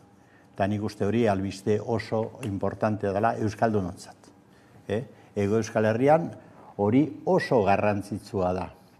Eta horren ondoren, orain egitekoa dagona agendan, gure agenda politiko eta sozialean da, udalak antolatu eta aldundiak antolatu. Da hori oso garrantzitsua da geure sistema politiko propian, Euskal Herriko sistema politiko propian. Baina hori okertzera eta kea, estik aipatu duen kea sortzera etorri da gaurko albistea ustekabean. Eta da, injustu ere, Pedro Sánchez atara da goiz honetan, atzeratu eginda gainera, bere agerpena oso kuriosoa, eta agertu du egoera zein den estatu mailan. Da zein da, nik uste krisi politiko sakon bat dagoela estatu Espainiarrean. Azken aldian ez bezalako krisi politiko sakon bat. Eta bi irakurketa ditu.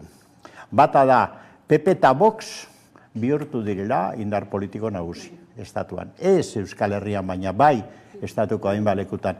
Eta PSOE agertu dela biluzik. PSOEren egoera oso larria da momentu honetan gobernuan. Beraz ezin izan du sostengatu gobernu hori, eta berehala egun bat ez da pasa, eta disolbatu egiten ditu ja Parlamentu Espainiarra, eta deitzen ditu uztailerako, gainera, pentsa, uztailerako hauteskundeak oso egoera larrian. Bueno, zer egiten du horrek? Batetik arazo bat guretzat. Ez digu uste modu egokian garatzen geure agenda instituzionala. Udalak antolatu, eta da hor interferentzia bat sortzen du larria. Eta bigarren, agertzen du, eta hau da behar bada garrantzitsuena, porrot estrategiko bat estatuan. Hau da, gobernu progresista dituen horret, porrot estrategiko bat eukidu. Zergatik, agertu du, estela gauza Espainiar estatua demokratizatzeko. Eta berriro datoz, begira nortzuk, eta PP eta Vox eskutik hartuta, da seguruenik irabaztera doaz urrengo hauteskundeak, ez da? Horrean, klaro, guri planteatzen zaiguna orain da, bueno, astu, kea hori da, kea.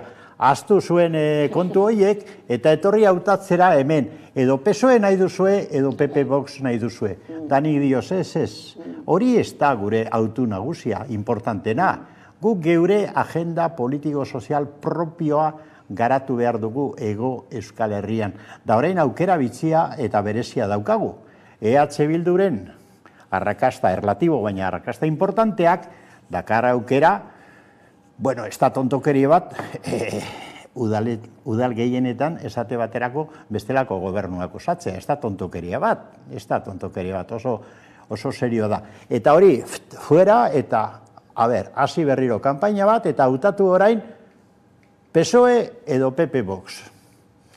Guztiz hankaz gora jartzen du gure egoera. Horretaz hitz egin behar dugun ikuste dut, eta zer egin behar dugun horren aurrean, ez da?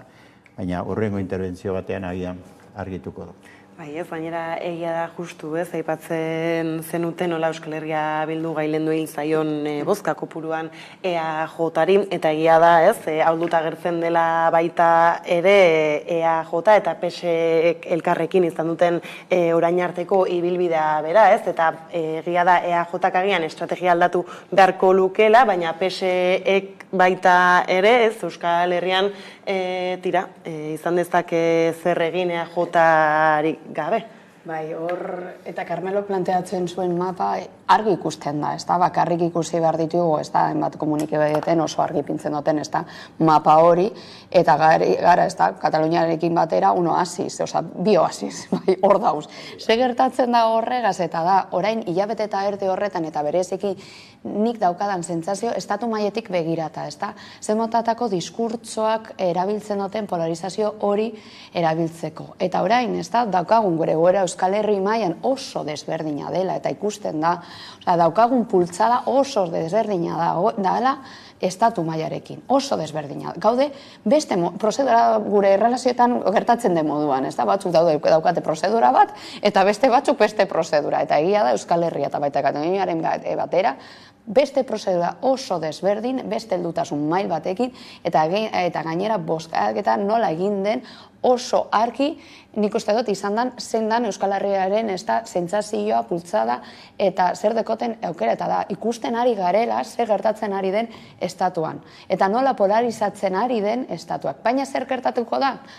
Hilabete erdi honetan, ni pertsonalki, ez da, mingarria irudituko zait ze motatako diskurtsoak aterako diren. Zergatik zen eta Voxi eta PP-ri eman zaie potere mail bat, non aipiniko dute mai gainean hainbat egoera, hainbat diskurtso, hainbat ez direla legebidezkoak.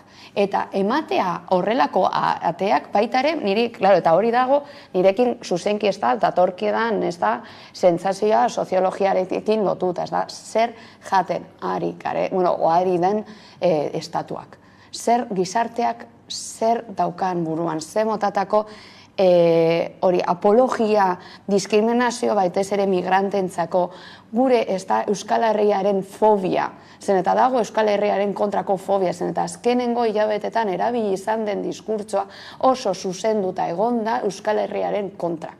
Euskararen kontra, Euskararen kulturaren kontra, eta estatuan mantendu eta kutsuan geratzen ari dena, eta oso errepresentatibo izan da. Dagoen ondorioak da, ze motatako fobia daukaten gure kulturari, gure euskarari, eta daukagun politikari.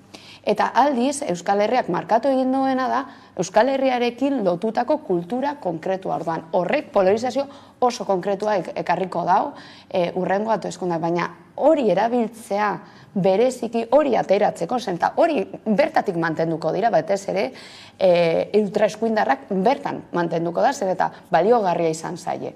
Eta hor berriz ekartzen didana da, zen motatako prozedura iraman izan den hain txarra dolua pasatzeko eman diren gatazkan sozialekin.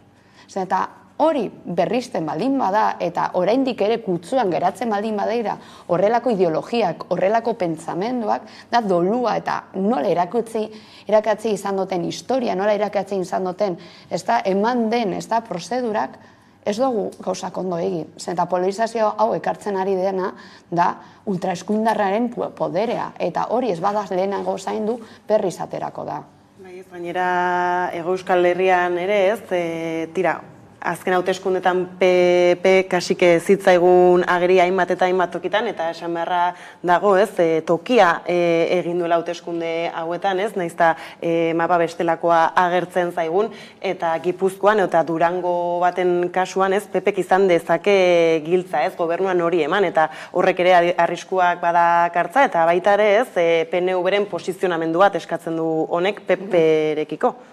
Ba, klaro, zeuk esan duzu, da pentsazazu, orain esaten duzu, PP sartzen ari gara, hemengo agenda, pentsazazu zer izango dan, hemendik uztailera, planteatzen bada toki guztietan, da hor asmatu behar dugu kondo eta ez erratu, baina planteatzen bada toki guztietan, dinamika polarizatu hori, edo PP Vox, edo PSOE, ez da, PP sartuko da, nola, gainera, garaili izateko perspektibakin. Horregatik, ibili behar dugu oso kontuz. Eta oso interesgarria izan da, nik uste estik orain esan duen, ez da, nolako jarrera etorkinen kontra, Euskal Herriaren kontra, euskarofobia, hau da, zer destilatzen den estatu mailan. Nik uste benetako arazoa dagola hor, estatu erreakzionario bata, estatu espainiarra. Hori fondoan ikusten da epaileengan, militarengan, eta jokabidea, bueno, begira Madrid, ez da ze retratu, ez da, hor dago estatu erreakzionario bat. PSOE eta bere aliatuak esan zuten, aldatuko zutela eta estatu demokratiko bat antolatu. Nik uste hori dela arazoa, benetakoa, porrot estrategiko bat izan da hori, eta PSOE gelditu den moduan. Orain nahi du edizio berria eginda berpiztu hori, lehia hori. Begira, hemen beste logika bat dago. Non dago aukera, zuk ondo esan duzu, ez da, Euskal Herrian da Katalunian oso bestelako dinamikak ikusten dira, da oso bestelako egitura soziologikoa eta politikoa. Bueno, non dago aukera benetan hemen gizarte aurrerakoi bat eta demokratiko antolatzeko? Estatuan? Badirudi ez, non, Euskal Herrian eta Katalunian behar bada. Nola defendatuko gara, ni nahiko nuke estatu guztian, jentea ez gelditzea PP eta Vox hemen penoski. Baina hori tamalez ez dago gure esku ikusten denez, ez da? Eta hango indarre, PSOEk eta ingurukoek ezin dute egin. Orduan hori kontutan hartu behar dugu ez.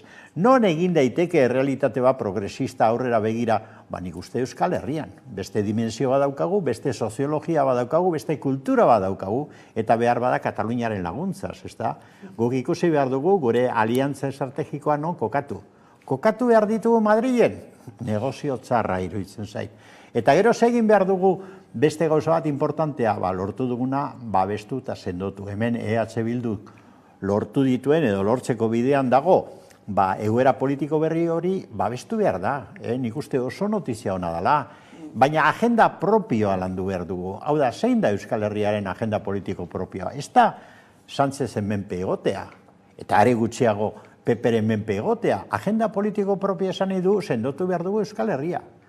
Bere artikulazioan eta bere osagarri guztietan sendotu behar dugu, euskara sendotu behar dugu, kultura propioa udaletatik, eta foru diputazioetatik, hortik, lortu du, da hor gauzak eskagarriak apuntatzen dira orain, ze momentua da aliantza, hau da, hauteskunden ondorengo aliantzak lantzeko, EH Bilduk lortu du, botu gehien diferentzia handiz, Gipuzkoa mailan.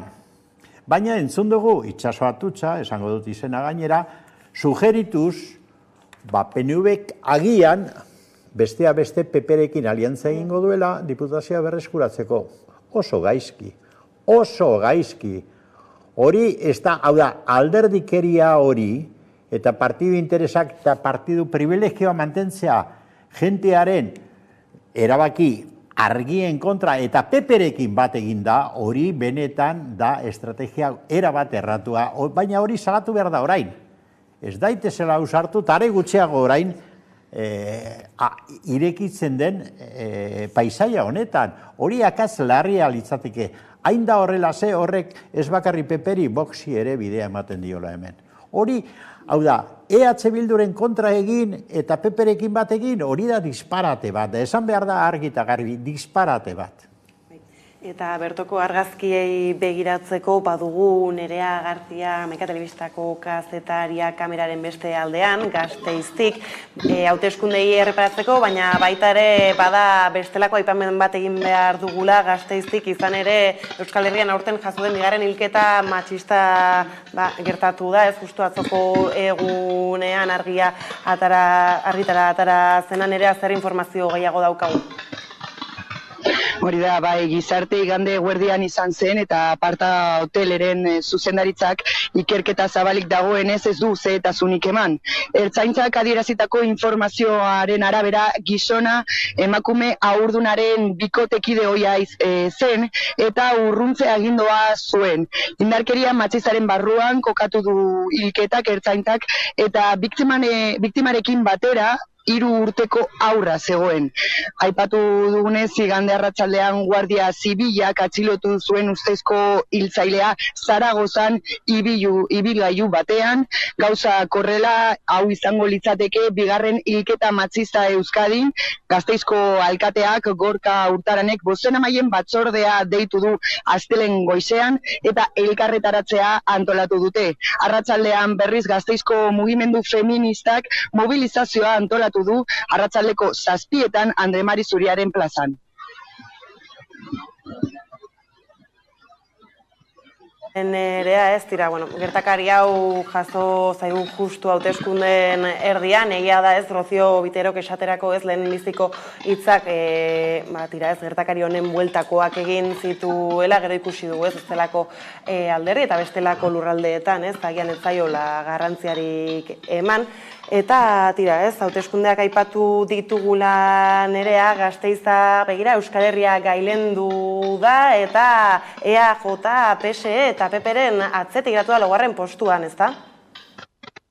Hala da, bai, Arabako hiriburuan EH Bilduk irabazi du 7 aulkirekin, aulki bat irabazi du 2019ko datuekin alderatuta. Bigarrena PSE izan da 6 aulkirekin, eta berdinduta daude PP 3. eta EAJ 4. EAJ lehenengo boteretik 4. pasatu da, aulki bat galdu du, eta azkenik Elkarrekin Podemos 5. da, eta aulki bat galdu du, guztira 2 izango ditu. Aparte, Nerea, zein litzateke Arabako argazkia bera? Bai, Arabako batzar nagusietan jeltzaileek 15 batzarkide eskuratu ditu, 2019an baino 2 gutxiago, EH Bilduk aldiz 2 ordezkari gehiago izango ditu, 14, PSE da 3. eta ordezkari bat galdu du, guztira 9 izango ditu, eta PPrekin berdinduta izango da kopuruan. Azkenik, Vox batzar nagusietan sartu da. Eta bukatzeko berriz ez, bestelako udalerriei eta barrei begira ez, aipatzen gemintzan hemen nola herriz herri aldaketa handiak eman daitezkeen ez, atzoko egunetik aurrera, Araban bada halakorik? Bai, esaterako Laudion ere Bilduk irabazi du eta Omiaren eskutik izango dira itunak. Zuian 4. aldiz baita ere EH Bilduk irabazi du eta aipagarria da Oionen gertatutakoa. EH Bilduk 5 aulki lortu ditu 2019an baino 2 gehiago. Azkenik Agurainen ere 7 aulki lortu ditu. EAJak bertan 1 galdu du. PPek Guardian irabazi du, baina EAJak eta EH Bilduk aulki gehiago biltzen dituzte, eta azkenik PSEek Iruña Okan berriz gehiengo osoa izango du. Ondo da, Nerea, mi esker informazioa gure ganatze arren, hurrengo arte. Eskerrik asko zuei, aio. Tira, ez lehena aipatzen gelbiltzan argazkiaren, bestelako argazki bat bada Gasteiz eta Araban gertatu dena, ez? Udalerri importanteak, ez? Kolorez aldatu, Gasteizko indar nagusia Euskal Herria Bildu, gainera ikusita zer nolako zer gertatu izan zen azken lege aldietan, badirudi agian urtaran kentzea zela ideia ona izan? Ni aldez aurretik da eskertzekoa badakigula hauteskundetan gaudela eta hortatik hitz egin behar dugu honi buruz, baina hilketak matxistak ez direla gelditzen eta horrek lotzen nau lehen geudena, eta hor bai, eta ja pixka bat sakonago esan da, ostras, zer datorkigu etorkizunean.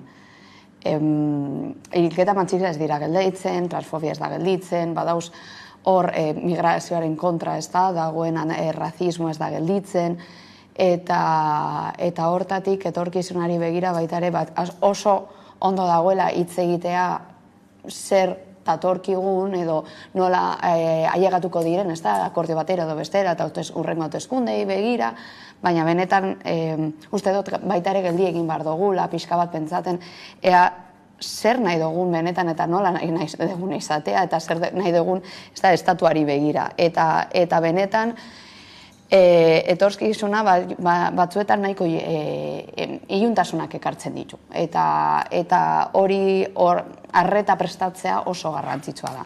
Hori aldez aurretik eta eskertzekoa da, egun honetan baita ere ez da horrelako hilketei begiratzea eta indarkeri matxista baita ere aipatzea.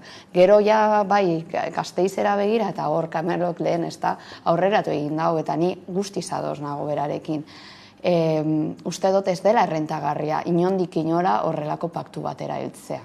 Eta are gehiago etorkit hain hurbil esan da urrengo hauteskundeak. Nik uste dut utzi egin behar dutela eta da niri asko gustatzen zait beti ere konparatzea gure erlazioekin eta zer egiten da, eta politika egintzan ere dinamikak sortzen dira, prozedurak sortzen dira eta heldutasun mailak emoten dira. Eta uste dut baita ere dela pixka bat gure ispilu zer gertatzen den.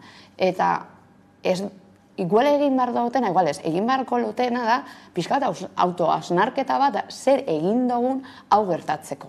Eta emotea bidea irabazle geratu egin denei, eta emotea bidea berze gertatzen da, haiek adibidez gobernatzen eta zer egiten duten foru aldindetan eta zer gertatuko den. Zen eta baita ere hor, igual haiek ere izango dituztela horronkak, zen eta egia da, EH Bildu oso ondo mugitzen dira oposizioan, baina gero, egon direnean, eta euskagu hainbat adibide, igual hainbat udalerrietan, baita ere foru aldundietan, ez dute jakin non dijun, orduan, utzi baita ere. Zen eta igual, haientzako baita ere erabilgarria da zer egiten duten prozedura horretan. Eta da, daukagun pultzada, eta da, unik uste dut normaltasun handiz hartu beharko genuken gauza bata. Bueno, orain dakagun egoera da hau, egin eman behar diren paktuak, guk hurbilduko gara ala ez, segun zein izango den paktua, baina da, dagoen orain pultzada.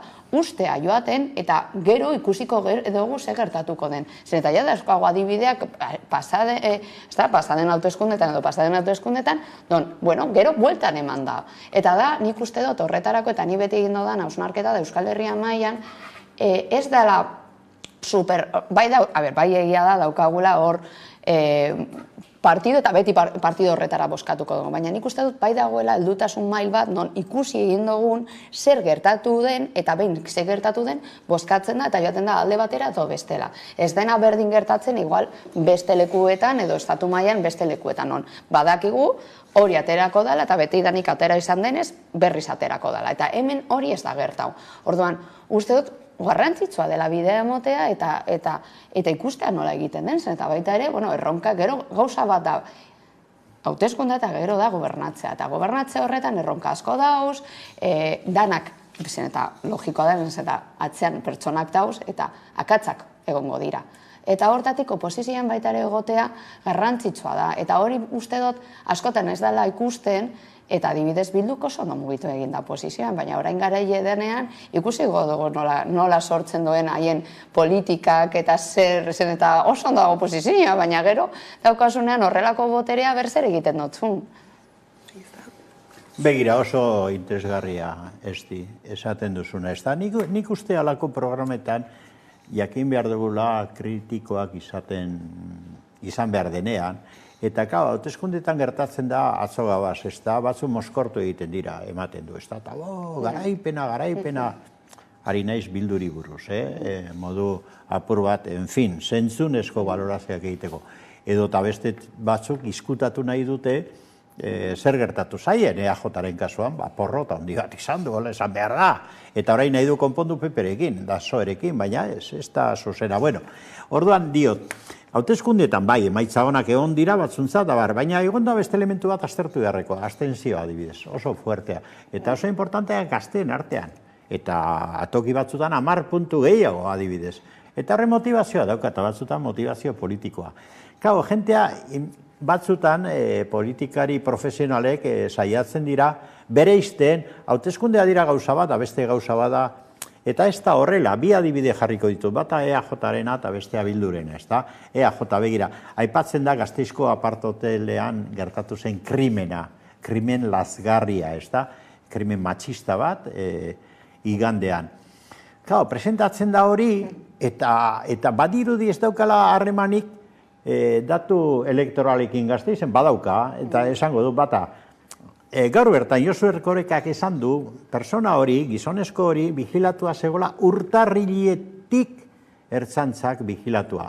Jode, porrot bada, urtarriletik vigilatua daukasun batek, orain, maiatzaren amaieran krimen horrendo hori egitea Gasteizen, hori ertzantzaren porrot bada, eta esan behar da.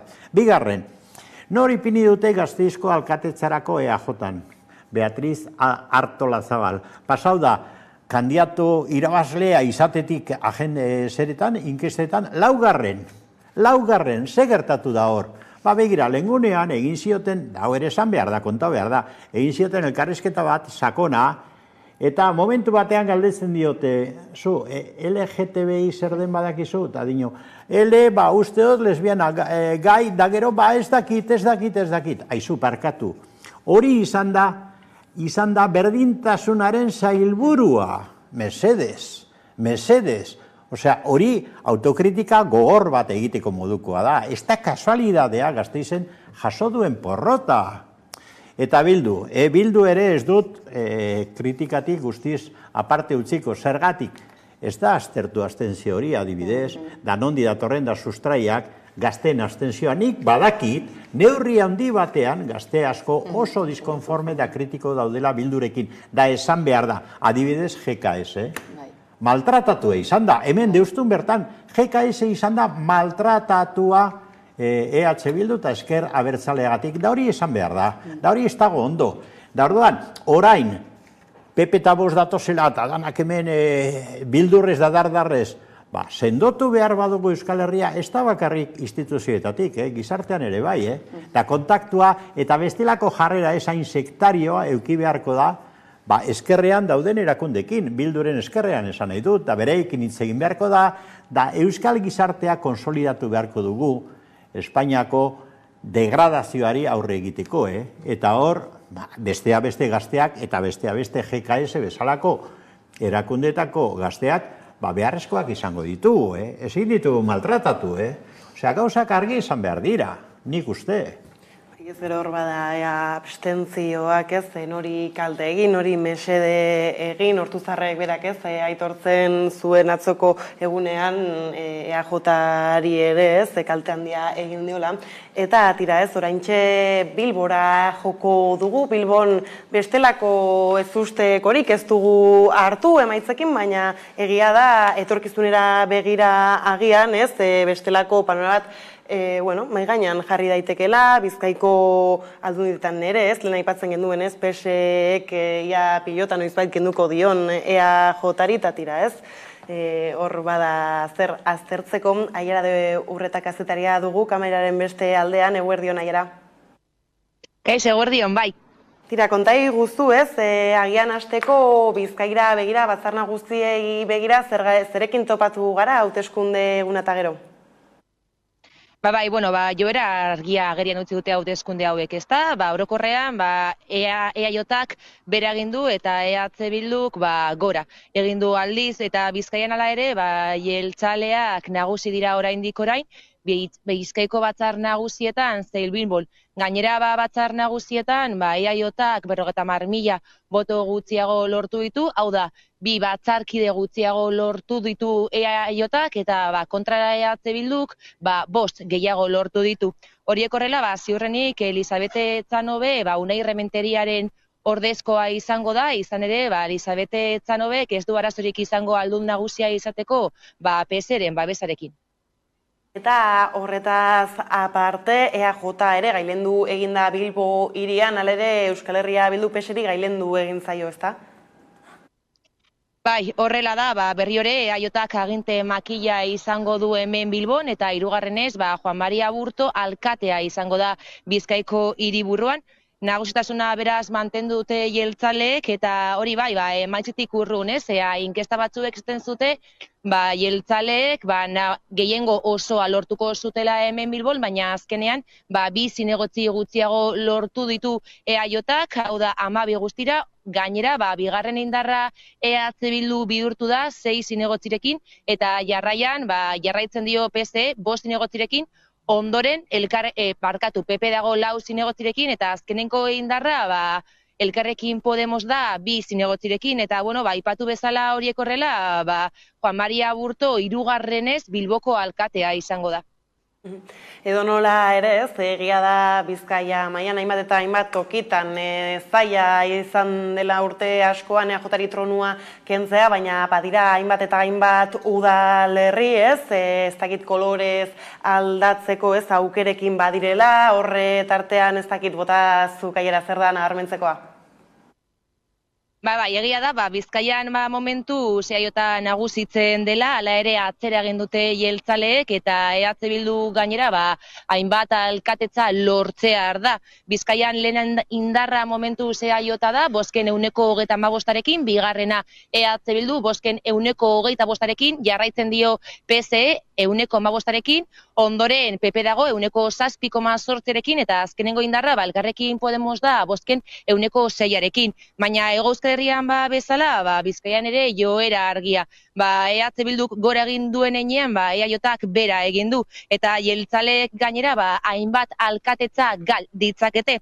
Eta bestalde, EH Bilduk hainbat alkatetzari eustea gain, hautagaitzak ere handitu ditu. Eta gainera hainbat herritan, gehiengo osoa lortu du koalizioa abertzaleak, adibidez, Plentzian, Lemoizen, Alonsotegin, Fruizen eta Sodupen.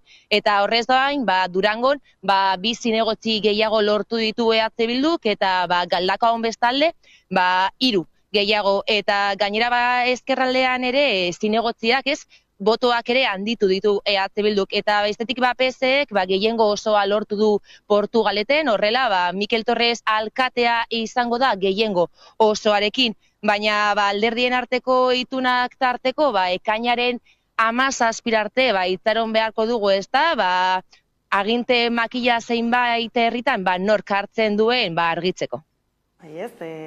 Hori da, Iara, mila esker datu hauek gure ganatzearren, laster arte. Eskerrik asko. Badirudi, espero baino pakto gehiago ageri daitezke ela Bizkaia bertan, ez nola begiratzen diozuen? Barkatu zen, eta igual salto egiten ari gara, baina gustatuko litzaidake berriz, Carmelok lehen aipatu duenarekin zen, eta uste dut sustraiko gaia dela da daukagun desafekzio politikoa gazteen artean. Eta oso representatiboa da. Eta hor ez da bakarrik Bildurekin, baizik eta Elkarrekin Podemos, ez dugu ez da aipatu, astu egin zaigu zer, eta guztiz desagertu egin da Elkarrekin Podemos. Ez da soilik, Euskal Herrian ja izan da, ez dau, eta estatuan, ez zeuden, ez da kolore morea nik begiratzen noen, eta non dago kolore morea orduan. Ikusiko dugu ja berriz ekartzen, ez da, urrengo hauteskundei zer gertatuko den, baina dago desafekzio politiko bateko ertzen artean, inkreible, zergaitik zen eta ez dote lotu. Egia da, igual, Bilduk ekarri egin ditu, ez da, hainbat erronka oso garrantzitsuak direla, eta gazteetan dauden, ez da, imaginarioetan, ipini egin dute mai gainean, baina egia da, zuk, platu egin dozun moduan, egon diren hainbat estrategia eta egon diren hainbat egoerak, bai ez dira izan, eta autokritika bat egin behar dute. Eta, ostras, egia da, niri asko mugitzen nahi sentsazioen aldetik, ez da? Eta sentsazioa izan zen atzo ikusi egin nuen Euskal Herria Bilduri, edo egia da, izan dituzuen ondoriak oso onak izan dira, baina dagoen abstentzio maila oso altua da. Ezin izan deu inork ospatu hau. Eta hori uste dut bertatik jun beharko ginen, edo zein partido edo alderdia, edo zein berdin zaizen, baina dagoen abstentzio hain altua oso representatiboa da. Eta inork ezoen bertatik hasi, ez da? Gero, ja bakoitzak egin duen irakurgaia, haiek ikusik jodote, baina egia da, ni atzo ikusita nola ospatu egin zoten, nola hitz egiten zoten, baina dagoen abstentzio maila oso altua da. Eta baita ere, desafekzio politiko hori oso representatiboa da, eta gure kontra eta talka egiten du. Eta nik uste dut orain dela prozedura ikusita zen dagoen edo nondik markatzen den ibilbidea, batez ere saretze hori egonkortzeko. Sarea gazteen artean eta ez emateko pausu, atzeranzko pausu bat hainbat egoeretan. Bestela, etorriko den helatua oso handia izango da eta ia geldi ezina. Gero EAJ-ari, eta pixka bat gertatu egin den, EAJ gertatu egin zaio, bai Bilbon, bai Gasteizen, bai edo zen danatan, egin duten galera, baina bakarrik ikusi behar dugu zemotatako kanpaina egin dut. Nik ikuste egiten dituenean kanpaina zer egiten du Urkulluk ateratzen, adibidez orain dela ez dakit zenbat urteko gauzak, irabiltzea ia boxen, irabiltzen dituen diskurtso maila, baita ere, ez da heldutasun mailaren aldetik, non geratzen zen, logikoa da hori galtzeanik, benetan ikusten eta berrikusten egiten zuten kanpaina, ni benetan bentsatu nuen, baina nor dago atzean hau egiten, nork markatzen ari dago horrelako ez da pausuak, hain bortitz juten egia da, ematen ari ziren, ez da, pixka bate sondeoak ematen zuten, ez da, Bilduk irabazi egingo luke, baina bazegoen, seguru nago, hainbat pertsona edo egongo kolektibo konkretu bat, non ez dutela ikusi EAJ-an, haien diskurtso mailan, haiei identifikatuta zen eta bortitz jaurti egin dute, ja ez soilik EH Bilduren kontra, baizik eta baita ere, Euskal Herriaren kontra batzuetan erabili izan duten diskurtso esan da, baina, nor da zuen, ez da, batez ere, gero ja ikusita, egongo diren hauteskundeak eta gero akordiak eta toz. Nola jaurtiko dozu zure, ez da, hain bortitz jaurtiko dozu zerbaiten alderdi honen kontra, eta ez adibidez beste alderdi batzuen kontra. Non benetan uste dut, Euskal Herriaren kontra dibaten direnak, non benetan hainbat ez da, oinarrizko eskubideak zapaltzen dituztenak, nola juten zara hainbeste honen kontra, eta ez, orduan, ez dugu, nik uste dut hor galdu egin dutena norabidea, ez dutela jakin, ez da, urduri ipine egin dira, eta ez dutela jakin, eta orain uste dut EAJ-ak egin beharko luketena da, itzoin zer gertatu egin da, zer autokritika mai erabiliko dugun, eta orain, eta hau pixka bat ez da, leku batetik eta bestatik kendu, eta pixka bat izatea hotzak esaten dodanean da, paratzea eta ikustea, orain dauzkagu, ez da, udaletzen, ez da, agenda politiko hori berrikusita, zer akortiko den, eta orain hauteskundeak etorriko dira. Orduan, da momentu bat, benetan haiek jesartzeko.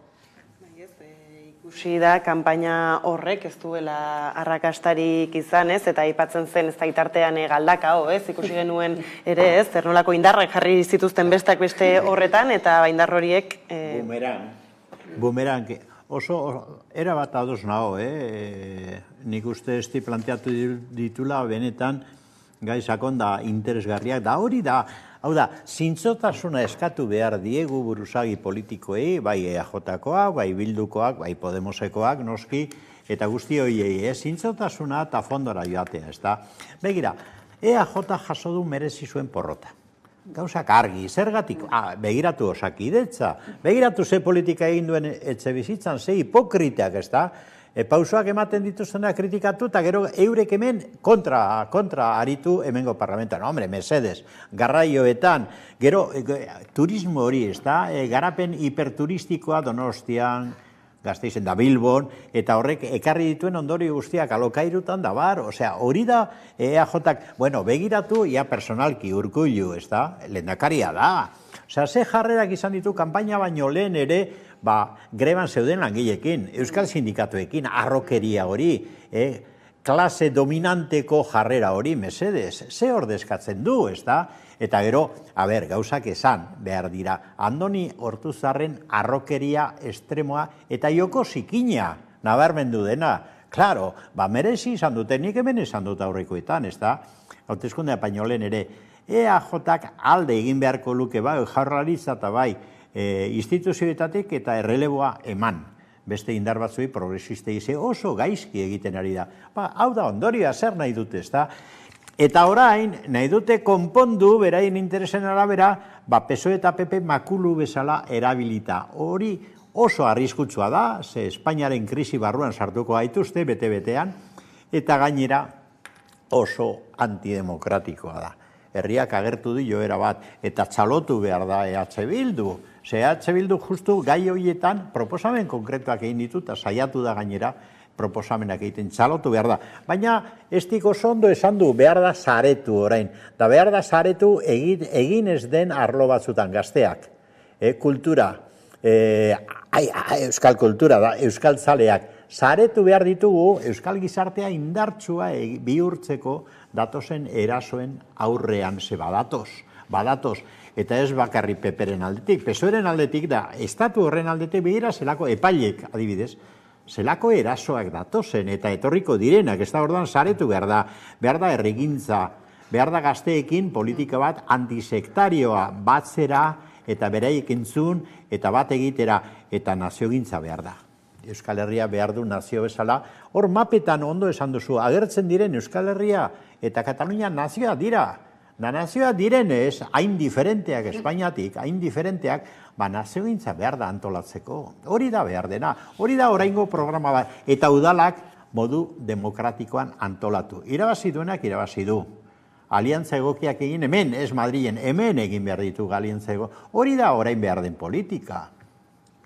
Eta horrekin lotuta ere, bukatzaldera bai falta zaigu Nafarroara erreparatzea izan ere bertan ez paktuak falta dira ez ikusteko mental zer den gertatu dena, izan ere hiriburuan, Iruñean, Asiron oso gertu geratu da, baina UPN gailendu egin zaio ez, berriz ere horra gertzen zaigu ez, aipatzen dugun polarizazio horren argazkia, eta Nafarroko erkidegoan bertan txibitek izan dezake ez, edo mantendu dezake bere agintaldia, baina bai Euskal Herria Bildu beharko duela egintzaldi horretan ez. Beraz, hemen ere izan daiteke ez, paktuen horietan aipatzen zenuena nola Espainiako hauteskunde hauek eragin handia izan dezaketela. Bai, nire pertsonalki ez da, ikusi nuenean pixka bat ondorioak eta gehiengoak espero genuen, igual Gasteizena niretzako izan zen, nola, ez da, buelta egin den, eta gero nola geratu egin den, ez da, aurkitan, baina bereziki, ez da, Iruñean gertatu egin dena superinteresgarria da, eta uste dut, dala, konkretuki eta zehazki, ez da, mapa honetan ematen den ispilu garrantzitsuena, ez da, zer gertatuko den Iruñean eta nola emango diren akordio horik, eta zer gertatuko den. Hemen, uste dut Iruñean izango dela oso signifikatiboa, batez ere, gero autoeskundetan nola erabilik izan duten diskurtsoak, eta gero, hori alde batetik, ez da, hauteskundetara begira oso interesgarria izango dena, baina baita ere gustatuko litzaidake hartzea Iruñean gertatzen ari dena, eta hainbat, ez da, kolektibok mantentzen ari dena, eta izan da, ez da, daukoen ondorioa. Euskararen aldetik eta euskararekin eta Euskal Herriarekin dagoen kultura, gintza, zenbat behar den, eta zenbat min egin den Iruñean. Eta hor izan da, egondan, ez da, zergaitik egon da polarizazio hori, eta alde batetik min handia egin da zaio Euskarari, min handia ere egin zaio hainbat programa, hor ni beti esango dut eta mantenduko dut eskola programa edo sufritu egin zuen, ez da, bereziki, ez da, sufritu egin zuen, tabu sozial guztia eta errepresio guztia. Eta horrekin euskara, eta horrekin hainbat egoera, eta hor gertatzen da, dagoen polarizazio, eta da, daukagun mapa non zer gertatzen den polarizazio bat gertatzen ari denean. Eta orain zer gertatuko den kolkaurdio horretara begira, eta nola, eta uste dut txibitek, espero dut, edo benetan espero dut, erabiltzea diskurtso maila pixka bat behistea eta helduak izatea eta benetan egitea herriarentzat hoberena dena. Eta askotan, eta lehen aipatzen genuen, ez da, EAJak ze motatako eta Karmelok erabili esan duen hitza oso ni baita ere pentsatu egin dut pixka bat ikusik da, ez da, irudia da zen arroak izan ziren. Eta arrokeri puntu bat egon zen kanpainan eta haien eta gobernuan, egon direnen ainean, erabakitzen zuten gauza bat, eta guk erabakitzen dugu hau dela. Eta akordiak ez gara, adibidez, hezkuntzan baita ere, egon den arrokiri maila, baina jeitsi pixka bat. Orduan, uste dut Txibitek hor bai pixka bat eta, bueno, ez zeukan beste aukerarik, baina pragmatikoagoa izan da, eta espero dut, honetan baita ere, akordi eta heldutasun maila benetan heltzea, baina batez ere herriaren herriarentzat eta hoberena dena herriarentzako, ez baizik eta ikusita berezik zein den alderdi horretarako berena baizitek, eta zer da herriak eskatzen dagoena.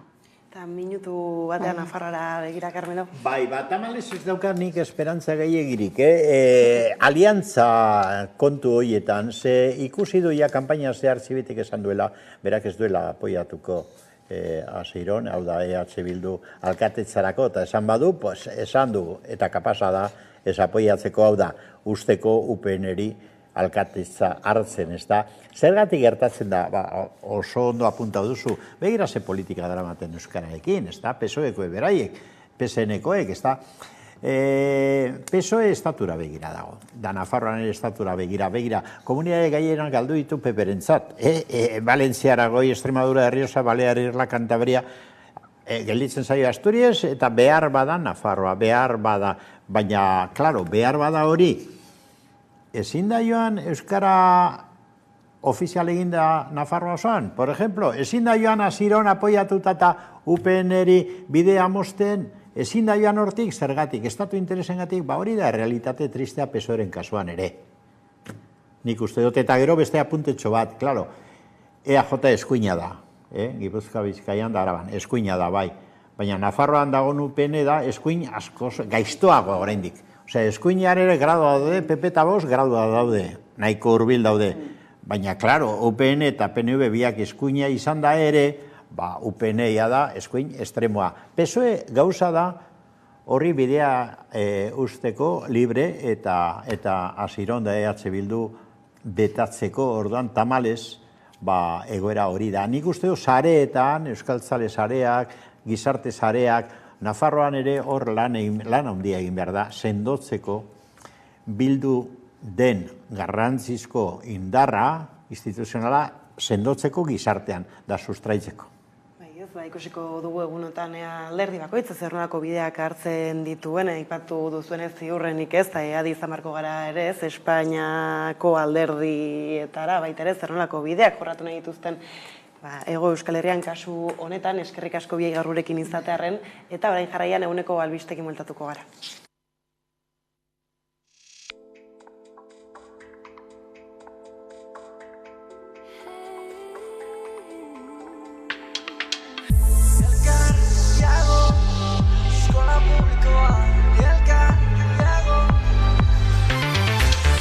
Kantu zarretan aipatu ez, baina betidanik hemen gaude, hizkuntza batek irakatsi ziola, herri bati nahi gabe.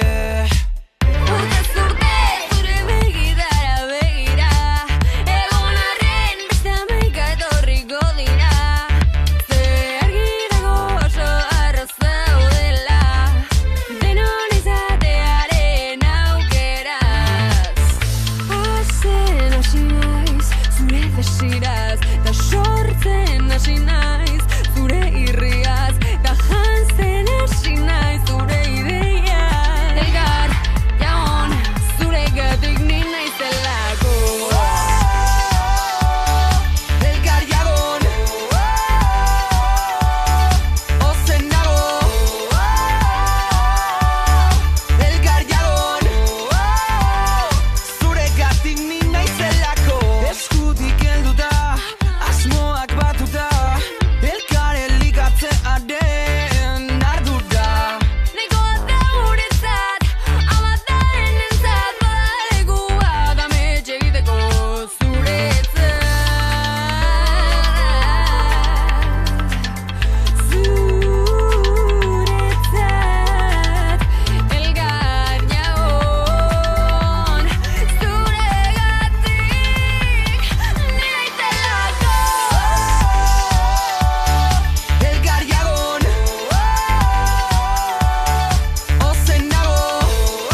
hasiraz, ta sortzen hasi naiz, zure irriaz, ta klauzten hasi naiz, zure ideiaz, elkar jaon, zure gatik ni naizela.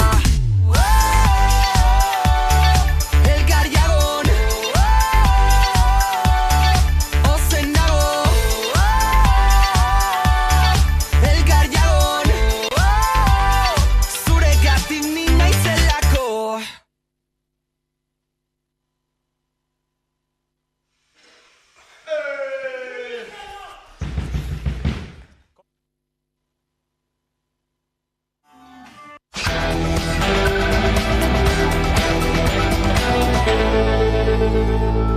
Honek, eta gero datu objektiboa PSOE oso